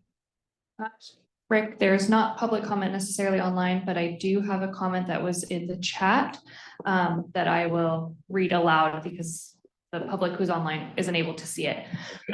This is from Kim Springer at CCAG. He said, or he or she says, rather than to take up your time, I'm just going to type this. Related to the resources mix, let's not forget what a win it is every time someone electrifies or partially electrifies a home. It's a win for PCE as well because it provides more data to help land the right mix of resources PCE provides. PCE can't know that mix in the future. Can this be thought of as a soft landing where PCE approaches the right mix as the community achieves full electrification? Can and how should those trends converge, and when and at what level of risk? That seems to be the question. Second, what does the need for storage look like? Rather than invest in large renewable projects distributed in San Mateo County, should that be storage, long-term storage as it becomes available? Finally, should the CEC EPIC program staff, thinking Mike Bravely, see the data PCE shared tonight to see how it matches with their statewide estimates? Thanks for being the best electric officials and CCA staff a county could have. Okay. Okay, thanks. I'll close public comment, but James has one more. Just really quickly, I guess I'm just curious, like where we're investing our dollars and just like for a dollar invested, whether it be in programs or procurement, what impact does that have on carbon emissions? Maybe that dictates like where we're moving in the future. Yeah. That's the whole issue of measurement. Yeah. Your favorite question. Okay, we're gonna move on to the last segment, which is what does it mean to be a more customer-centric approach across the entire organization? Gwen's gonna lead this. Good evening, everyone, directors. Okay, so it's been really nice to hear everyone talk about what it means to be customer-centric, and it seems like there's a general willingness, which is great. I didn't actually know that I was walking into that, so that's really nice. Today I want to cover what it functionally means or what it could mean. And at the staff retreat in September, that simple question came up. What does it mean to be customer centric? And when you're actually talking about moving our organization in a direction, it turns out that it really is important to be clear about what that means. And there are different elements. It's not just about marketing. There's an organizational piece that becomes very important. So what I'll cover. Oh, no, that's not me. That's the wrong presentation. No, it's okay. Oh, okay. Okay. So what I will cover is, what it means to be customer centric. I'll give you an overview, what I think the strategic questions that it raises for the board are. And then, if there's time, I could review some of the recent findings from our brand audit. What you might remember from some recent presentations, the marketing team came and presented. And, we've been listening to customer feedback. We've been trying to understand the pain points and needs. We've been thinking about how to tackle our lagging brand awareness metrics. We've been thinking about how to really get the messages out on all of the great things that the organization is doing. So we're doing a lot of thinking. And then at the organizational level, we've been talking about, how to be responsive and what role we should play in meeting the various policy mandates and around home electrification. So this presentation is really an attempt to synthesize and contextualize the path forward through a customer-centric lens. And so it's important to be clear about where we are today, which is that we're not set up right now to be customer-centric. We have some important pieces. We have an amazing team that is genuinely dedicated to solving decarbonization and helping customers. Culturally, that is probably the most important piece. So we start from a really strong place. We also have the desire to help customers on their electrification journey. We're not systematically or systemically set up to provide a positive customer experience or build that long-term relationship. And that's fundamental to what would be considered a customer-centric approach. So it's easy to think of this term, customer centricity, as marketing jargon, and then customer experience sounds like it's in the realm of fancy B2C companies like Apple and Nike and Tesla. But government agencies are making the transition. So I wanted to start with my favorite case study, which is the DMV. Has anyone been to the DMV in the last few months? Okay, so I had to go over the summer. I had to do three things. I had to fix a typo on my title. I had to update my driver's license, which had expired, and I needed to pay for my vehicle registration, which I couldn't do online because of the typo on my title, right? So I took the day off. I was like, I have to go to DMV to do these three things. I clearly need to take the entire day off. Had you told me that I could get in and out of the DMV in 1.5 hours for those three things, I would have laughed at you. But that's what happened. So I went on my phone and I logged in because I had a DMV account, logged in, and I put in my zip code, and then it showed me the nearest field offices, and then it told me what the wait times were at all of them. And then there was a button that said, do you want to get in line virtually at the office of your choice? So I push the button, and then it gives me a number, like a digital number, and it says, you have 30 minutes until you're up. That was how long the wait was at the local DMV. It was 30 minutes. So I was 15 minutes away, jumped in my car, I went down there, and then when my number was up, I went to the window. They said, okay, go to window 14. Between the window 14 and the agent, they knew who I was and why I was there. And then, and the whole thing, there were still three things I had to do, but it took 1.5 hours. So that is why, thank you. If DMV can do this, we can do this. So, there were a number of ways that they removed friction from the customer experience. They made the website simple and accessible. You can even see their logo. They went from somewhat cluttered logo to a very simple logo. The wording is big, it's bold. They have that, I circled it in red, they have that virtual ability to get in line on the same day. They have that clock that ticks down. Each agent at each station knows why you're there. So there's a transmission of information that's happening behind the scenes that's really important. And then you get in and out quickly. So what's important to remember is that what DMV used to solve for was a challenge, which was update your registration. And in a customer-centric world, what they understood was that people have trouble navigating a bureaucracy and they don't have time to figure it out. And they design the entire experience around that. So while the DMV story blew my mind and I experienced it firsthand, I also want to make everyone understand that customer centricity is actually table stakes in most places now. The need to design the customer needs and make the flow from physical to digital touch points all work seamlessly. That's table stakes. And so I have this quote from Deloitte: 75% of consumers expect a consistent experience across channels, web, mobile, in-person, social, and 73% are likely to switch brands if they don't get it. And when you say table stakes, you mean minimum expectations. That's a minimum expectation. Thank you. Next slide. Okay, so I want to bring this back to our organization and start talking about some definitions, and then I'll lay out sort of, what it looks like now and what it could look like. So customer centricity is just one piece of it. It's the thing that sits at the center. It's the culture, it's the framework, it's the business strategy, and it's based on providing a positive customer experience and building long-term relationships.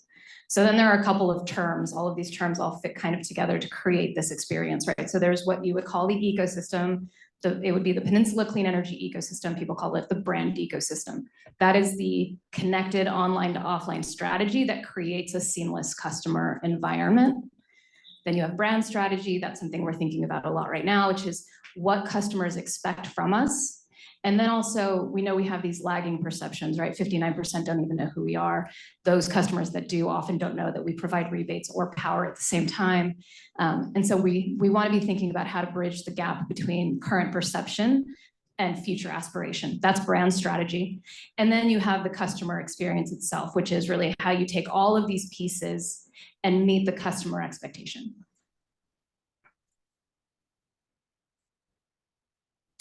So core challenges. So we need alignment, strategy, and investment in order to operationalize a customer-centric approach to serving customers. So we're missing a few things for each of those pieces. So for brand strategy, I mentioned, we have the lagging brand awareness, and we currently right now, our interactions with our customers are basically transactional. We do one-way broadcast emails, we hand out rebates. It's very transactional. From the ecosystem side, we are missing key technology platforms that would allow us to go from disconnected point solutions for the customer to a more unified experience. And then on the customer experience, we have functional silos that prevent data sharing, and we lack a 360-degree view of our customer. So thinking about how we need to move in a particular direction, and we can get into a lot of detail here, so maybe I won't right now, but essentially we need a coordinated effort between all channel owners to create a unified experience. We need a data-led initiative that connects to things that matter to the customer when and where they're ready for it. Because again, it's not on our schedule, it's on theirs. Okay, next slide.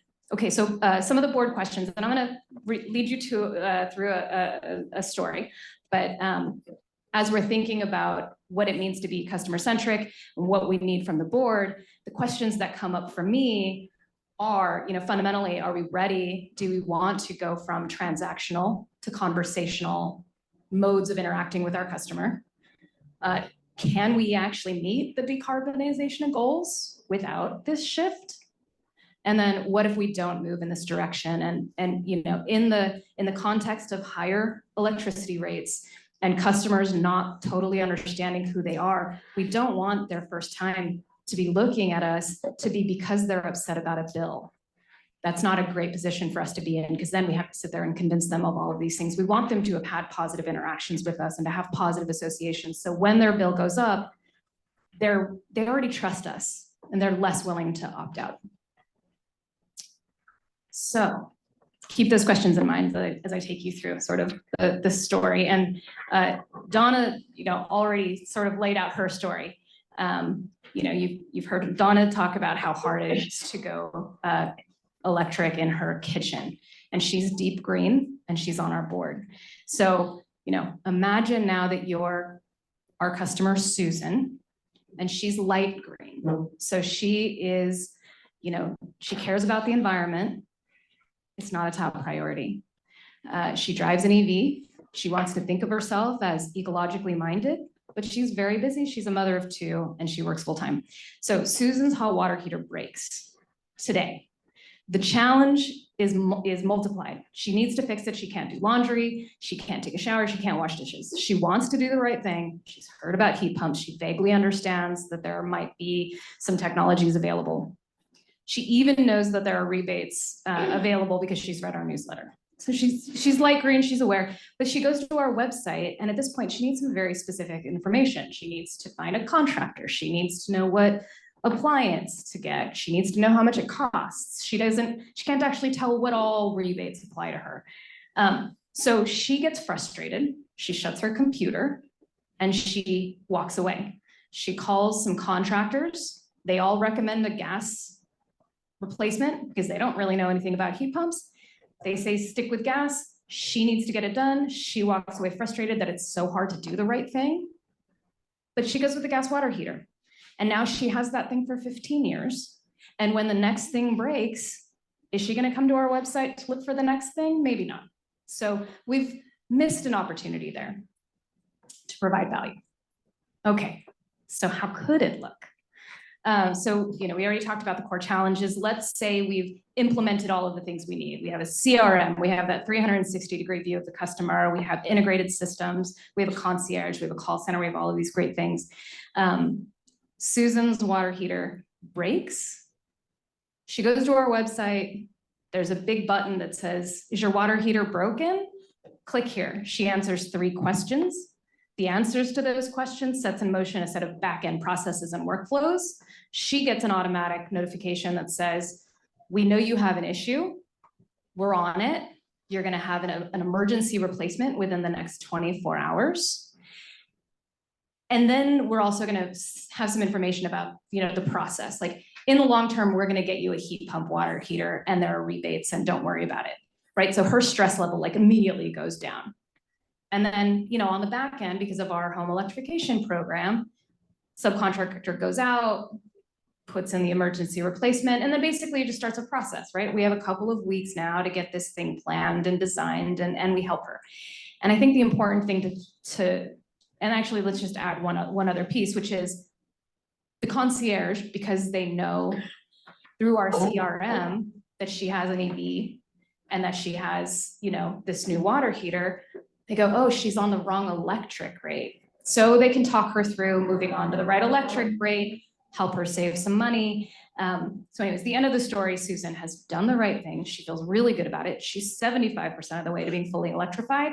And she's even eyeing the furnace that came with her house. And she knows that when it's time, she can trust us to do it. Yay. Yay! Yay for the future. All right, good job, Susan. Between being married to my husband and jumping books. You don't see me, I can produce these. So I don't know where we're at on time. The rest of my slides, we could go back and we could talk about some of the core challenges or talk about the definitions. I also just included a few slides because we did a brand audit, and that's informing how we're thinking about this, the brand strategy update, which gets started in January. Happy to see where folks want to go. I think the people should make comments about how you see PCE focusing on being customer centric, but it's kind of a critical issue. So first of all, that vision was utterly beautiful, so thank you. Second of all, the question that immediately occurs to me is, awesome, what about the customer that doesn't know to go to the website? You know, that's a big marketing campaign for sure. So I think when we're providing services. But you should speak to talking to the right person at the right time with the right message. That's a segmentation too. So, yeah. And by the way, if that's what we wind up with at the end of this process, then you're gonna have a large distribution of people just chomping at the bit to tell their neighbor how easy it was to do this, which will give us brand recognition. Yeah. So we know what the segments. We have the light grades, the home protector. We have these segments. What we don't have is the ability to take those segments and push it through our customer data to really do these kind of personalized targeting communications. And so that's one of those things that we had worked towards. And so that, yeah, we don't need to tell everybody about application. We need to make sure that people who are either receptive or are facing that problem have that information at the right time. Anders.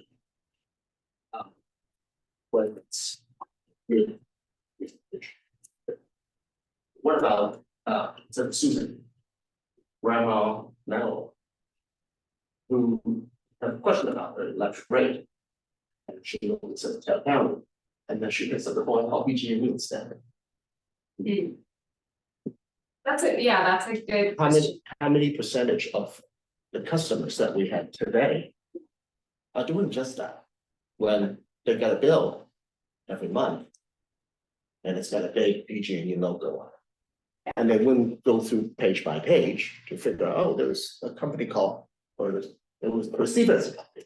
So often it's like. Yeah, well, I think there are a couple of elements. So one is just the general brand awareness campaign so that people understand and can somehow associate the fact that we provide their power. And then there's the targeting that happens on top of it. Yeah, I'm gonna share just a really quick anecdote, which we learned earlier this year. It surprised me, to be honest. We had an issue with our bill print. PG&E had an issue. They accidentally changed, we still don't actually even know how it happened. They changed the phone number, our contact number on our page of the bill to be our direct office number, like the voicemail box that like Nellie gets. And it was very bizarre, because Nellie's like, why, I got this call, she's forwarding these calls over, and then they were just multiplying, you know. Within about 48 hours, we were able to figure out, because I had a conversation with one of the people, I was like, where did you get this number? This is not a published number, where did you get this phone number? And I was like, I can just ask, because I don't know where you got it. It didn't sound like somebody who like read through the board agenda and like pulled it off, you know, some like obscure something there, right? And he's like, it's the number that's on the bill, it says that's the number to call you. And I was like, I'm sorry, can you the bill? And then I pull up this bill and I can see it and figure it out. So people actually do read that part, you know? More than I realize in terms of how to reach out to us and contact us if they have questions. Because we were able to get it corrected within about 5 business days, but the number of bills that went out that had that number on it was thousands, right? And we were then dealing with these calls for about 3 weeks or so, dozens of them, because of the lag in terms of when somebody actually like looks at their bill and stuff and then realize they have a question. So more people read that contact information on the bill than even I realized. So just as a slight anecdote there. That's what we're asking for if we're talking about a call center. Yeah, well, but yes, but we get the follow-up phone calls anyway and emails anyway. So we just today had a customer who had called the customer service center and they claimed spent 20 minutes with the customer service representative, the CSR, to at the end of that 20 minutes, the CSR saying, I'm sorry, I can't answer your question. Because they had gone through, I mean, it probably wasn't 20 minutes, maybe it was 10 minutes or maybe it was 15 minutes, whatever, because the CSRs at the call center only can really answer a certain subsets of questions related to their bills or their account, and that's all they can do. Anything else gets sent as an email to programs today. And so they don't have the information and they don't have the training to answer even elementary program related questions. And so then the stuff gets sent to us. And of course, we respond as quickly as possible. And when we talk to them, right, we can usually answer their questions. They actually walk away happy. But they just had this first full of friction interaction before they got to somebody who could actually help them. And that's what we see as a challenge. I just want to sort of flip one question real quickly, sorry. Are we having any legal bound to not send out our own bills at all? We cannot. Statutorily, we can. Statutorily, we can't do it.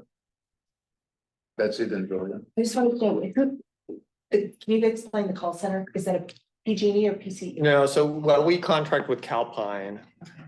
So they do all our billing operations and they have a call center that does account and they do a good job at that. And it's a lot of volume and they're great at that piece. But right now today, for all of our programs, they're independent silos.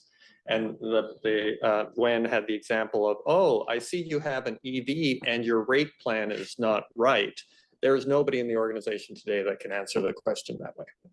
Thank you. My comments are just, I'm looking at the board question slide, and I think, I don't think we can meet our decarbonization goals without this shift of being more customer centric. Just mostly from the data I got today. I do think we want to go from transactional to conversational, but I think a jump to a call center for some of these reasons and some of the other ones we talked about in the EC meeting it may be infeasible to take a huge bite like that at this time. I'm wondering if we do, using your DMV experience, if we do that, so let's say, and some of the things we said today, so let's say we have a button for landlords, we have a button for, is your water heater broken? We even take a page from the DMV and say, we're moving to, what's it called? Global ID, what's it called? Universal ID, what's it called? Real ID. Real ID, we're moving to Real ID, remember we got those things? So maybe we start saying things like, oh, is your water heater more than 10 years old? You know, we start pushing that out. Maybe we have a little thing. So that when Susan has that issue, you know, maybe she does, you know, she thinks about it before it actually breaks. Whatever it is, there might be baby steps we take, and we have customer centric, but not necessarily at this juncture take this huge leap to a call center, which sounds like it could potentially be some larger effort than. It's gonna come back to the board. Yeah, I can't speak to the call center specifically, but what I would say is that in general, it's not, there aren't short-term fixes to really move in this direction. It's all a series of baby steps. So I think you're right, that it starts with, you know, thinking about this, like the user experience and the various pathways that people can have and that we want them to have.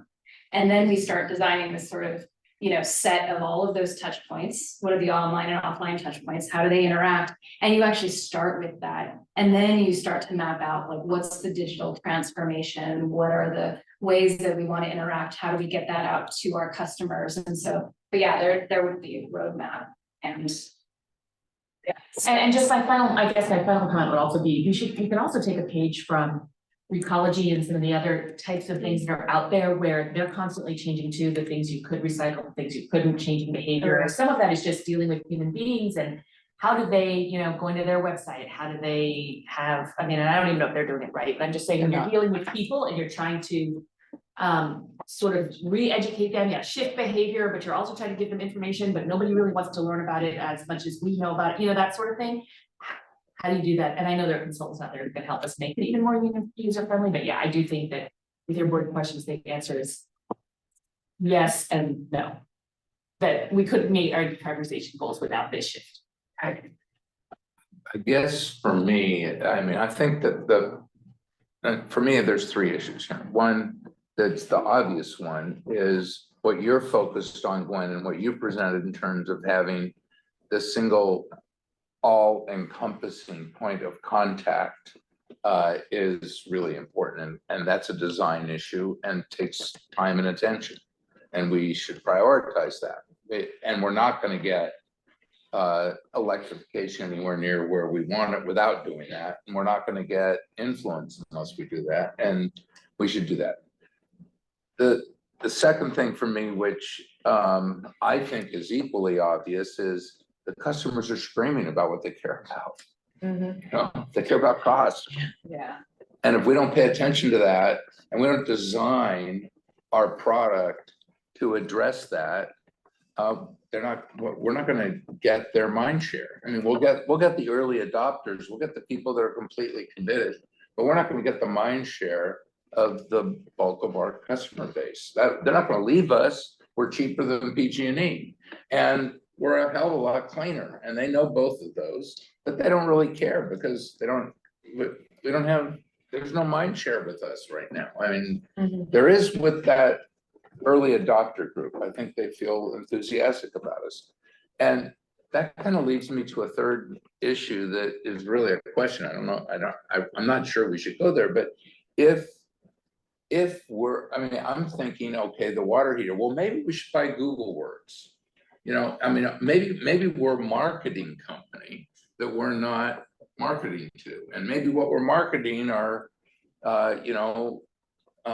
heat pumps and other appliances that can address some of the storage issues that Raphael was talking about, but that enable someone to easily move from gas to electricity. And she might go to the PCE website and you would win her if you had the button like the DMV did.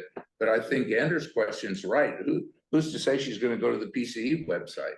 I mean, she probably will go to Google, or I don't know, or maybe if Google went to her and said, you need a water heater, and that was PCE, then I'm not saying we should do that. I'm just raising the question of there may be a different marketing approach, which is more outreach than being responsive. Yeah, I was thinking exactly what you were saying, which is the default should be electric, right? Like when your water heater breaks, what do you do? Well, I would probably just Google water heater or replace water heater, and the first thing that should pop up should be our website. And so maybe that means you're playing with Google Words, Google Ads, playing with SEO, but just making so that the electric option is the most convenient and it's the first thing that pops up when you look for it. But there has to be that concierge and information behind it. Yeah, that's gonna be the critical part, is to make sure we can be responsive and we have the capacity to be responsive. Jeff. So today we do use Google Ads, and so when people Google, they definitely see. It's. Jeff, then, We have even just an order of magnitude idea of how much it would, I mean, like, just what would that back end look like to us in terms of cost and like number of, like how many people would we need? I mean, was it like 10 people and $1 million a year? I mean, because the reason I'm asking is just, I mean, this feels like something that we might be able to do for what's basically a rounding error on our energy budget. I mean, we spend $300 million a year just buying our power. I mean, this could be a very small fraction of that for something that could actually be both further our electrification goals and better position us. So rather than address that here, that's gonna come to the board. Yeah, Coming it back. needs to be a plan. Yeah, I agree. And there would be an investment associated with it, but it's small dollars relative to Roy's budget. I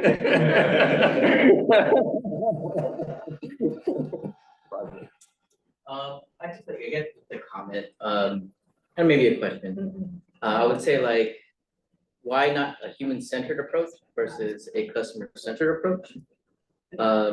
Because I feel like, just as a person, I feel like I'm more than a customer. I'm more than just like points in a plot, and that's what it feels like. Because when I think of PCE, it feels like very rigid. And I want something that is more human-based. And then my next comment is very also counter to what I just said. So if we want, so I know there's controversy with AI.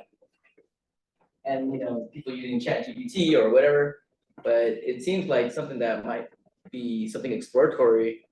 If somebody said, hey, I need my thing breaks up, or my water heater is broken. And are there applications that we can use that can help, address that?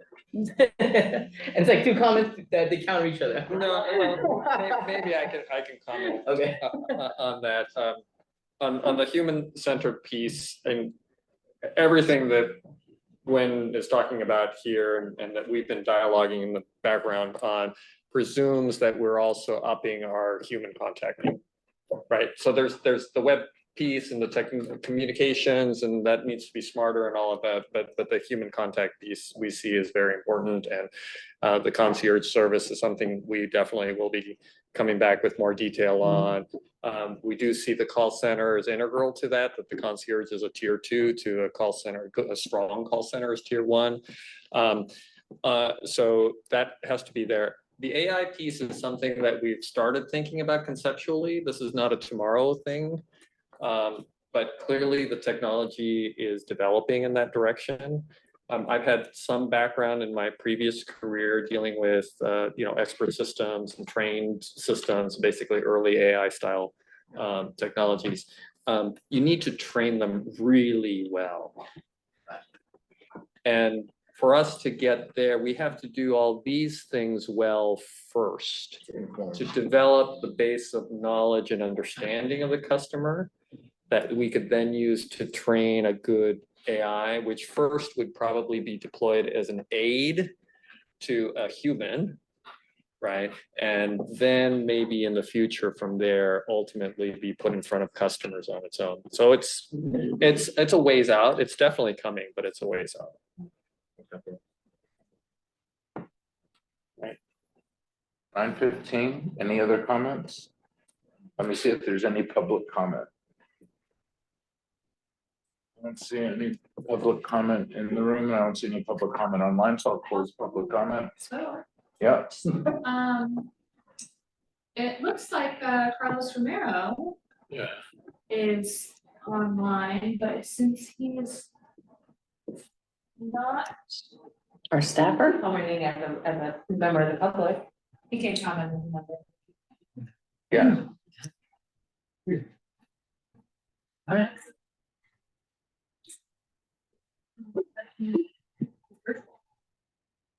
Well, there's a hand.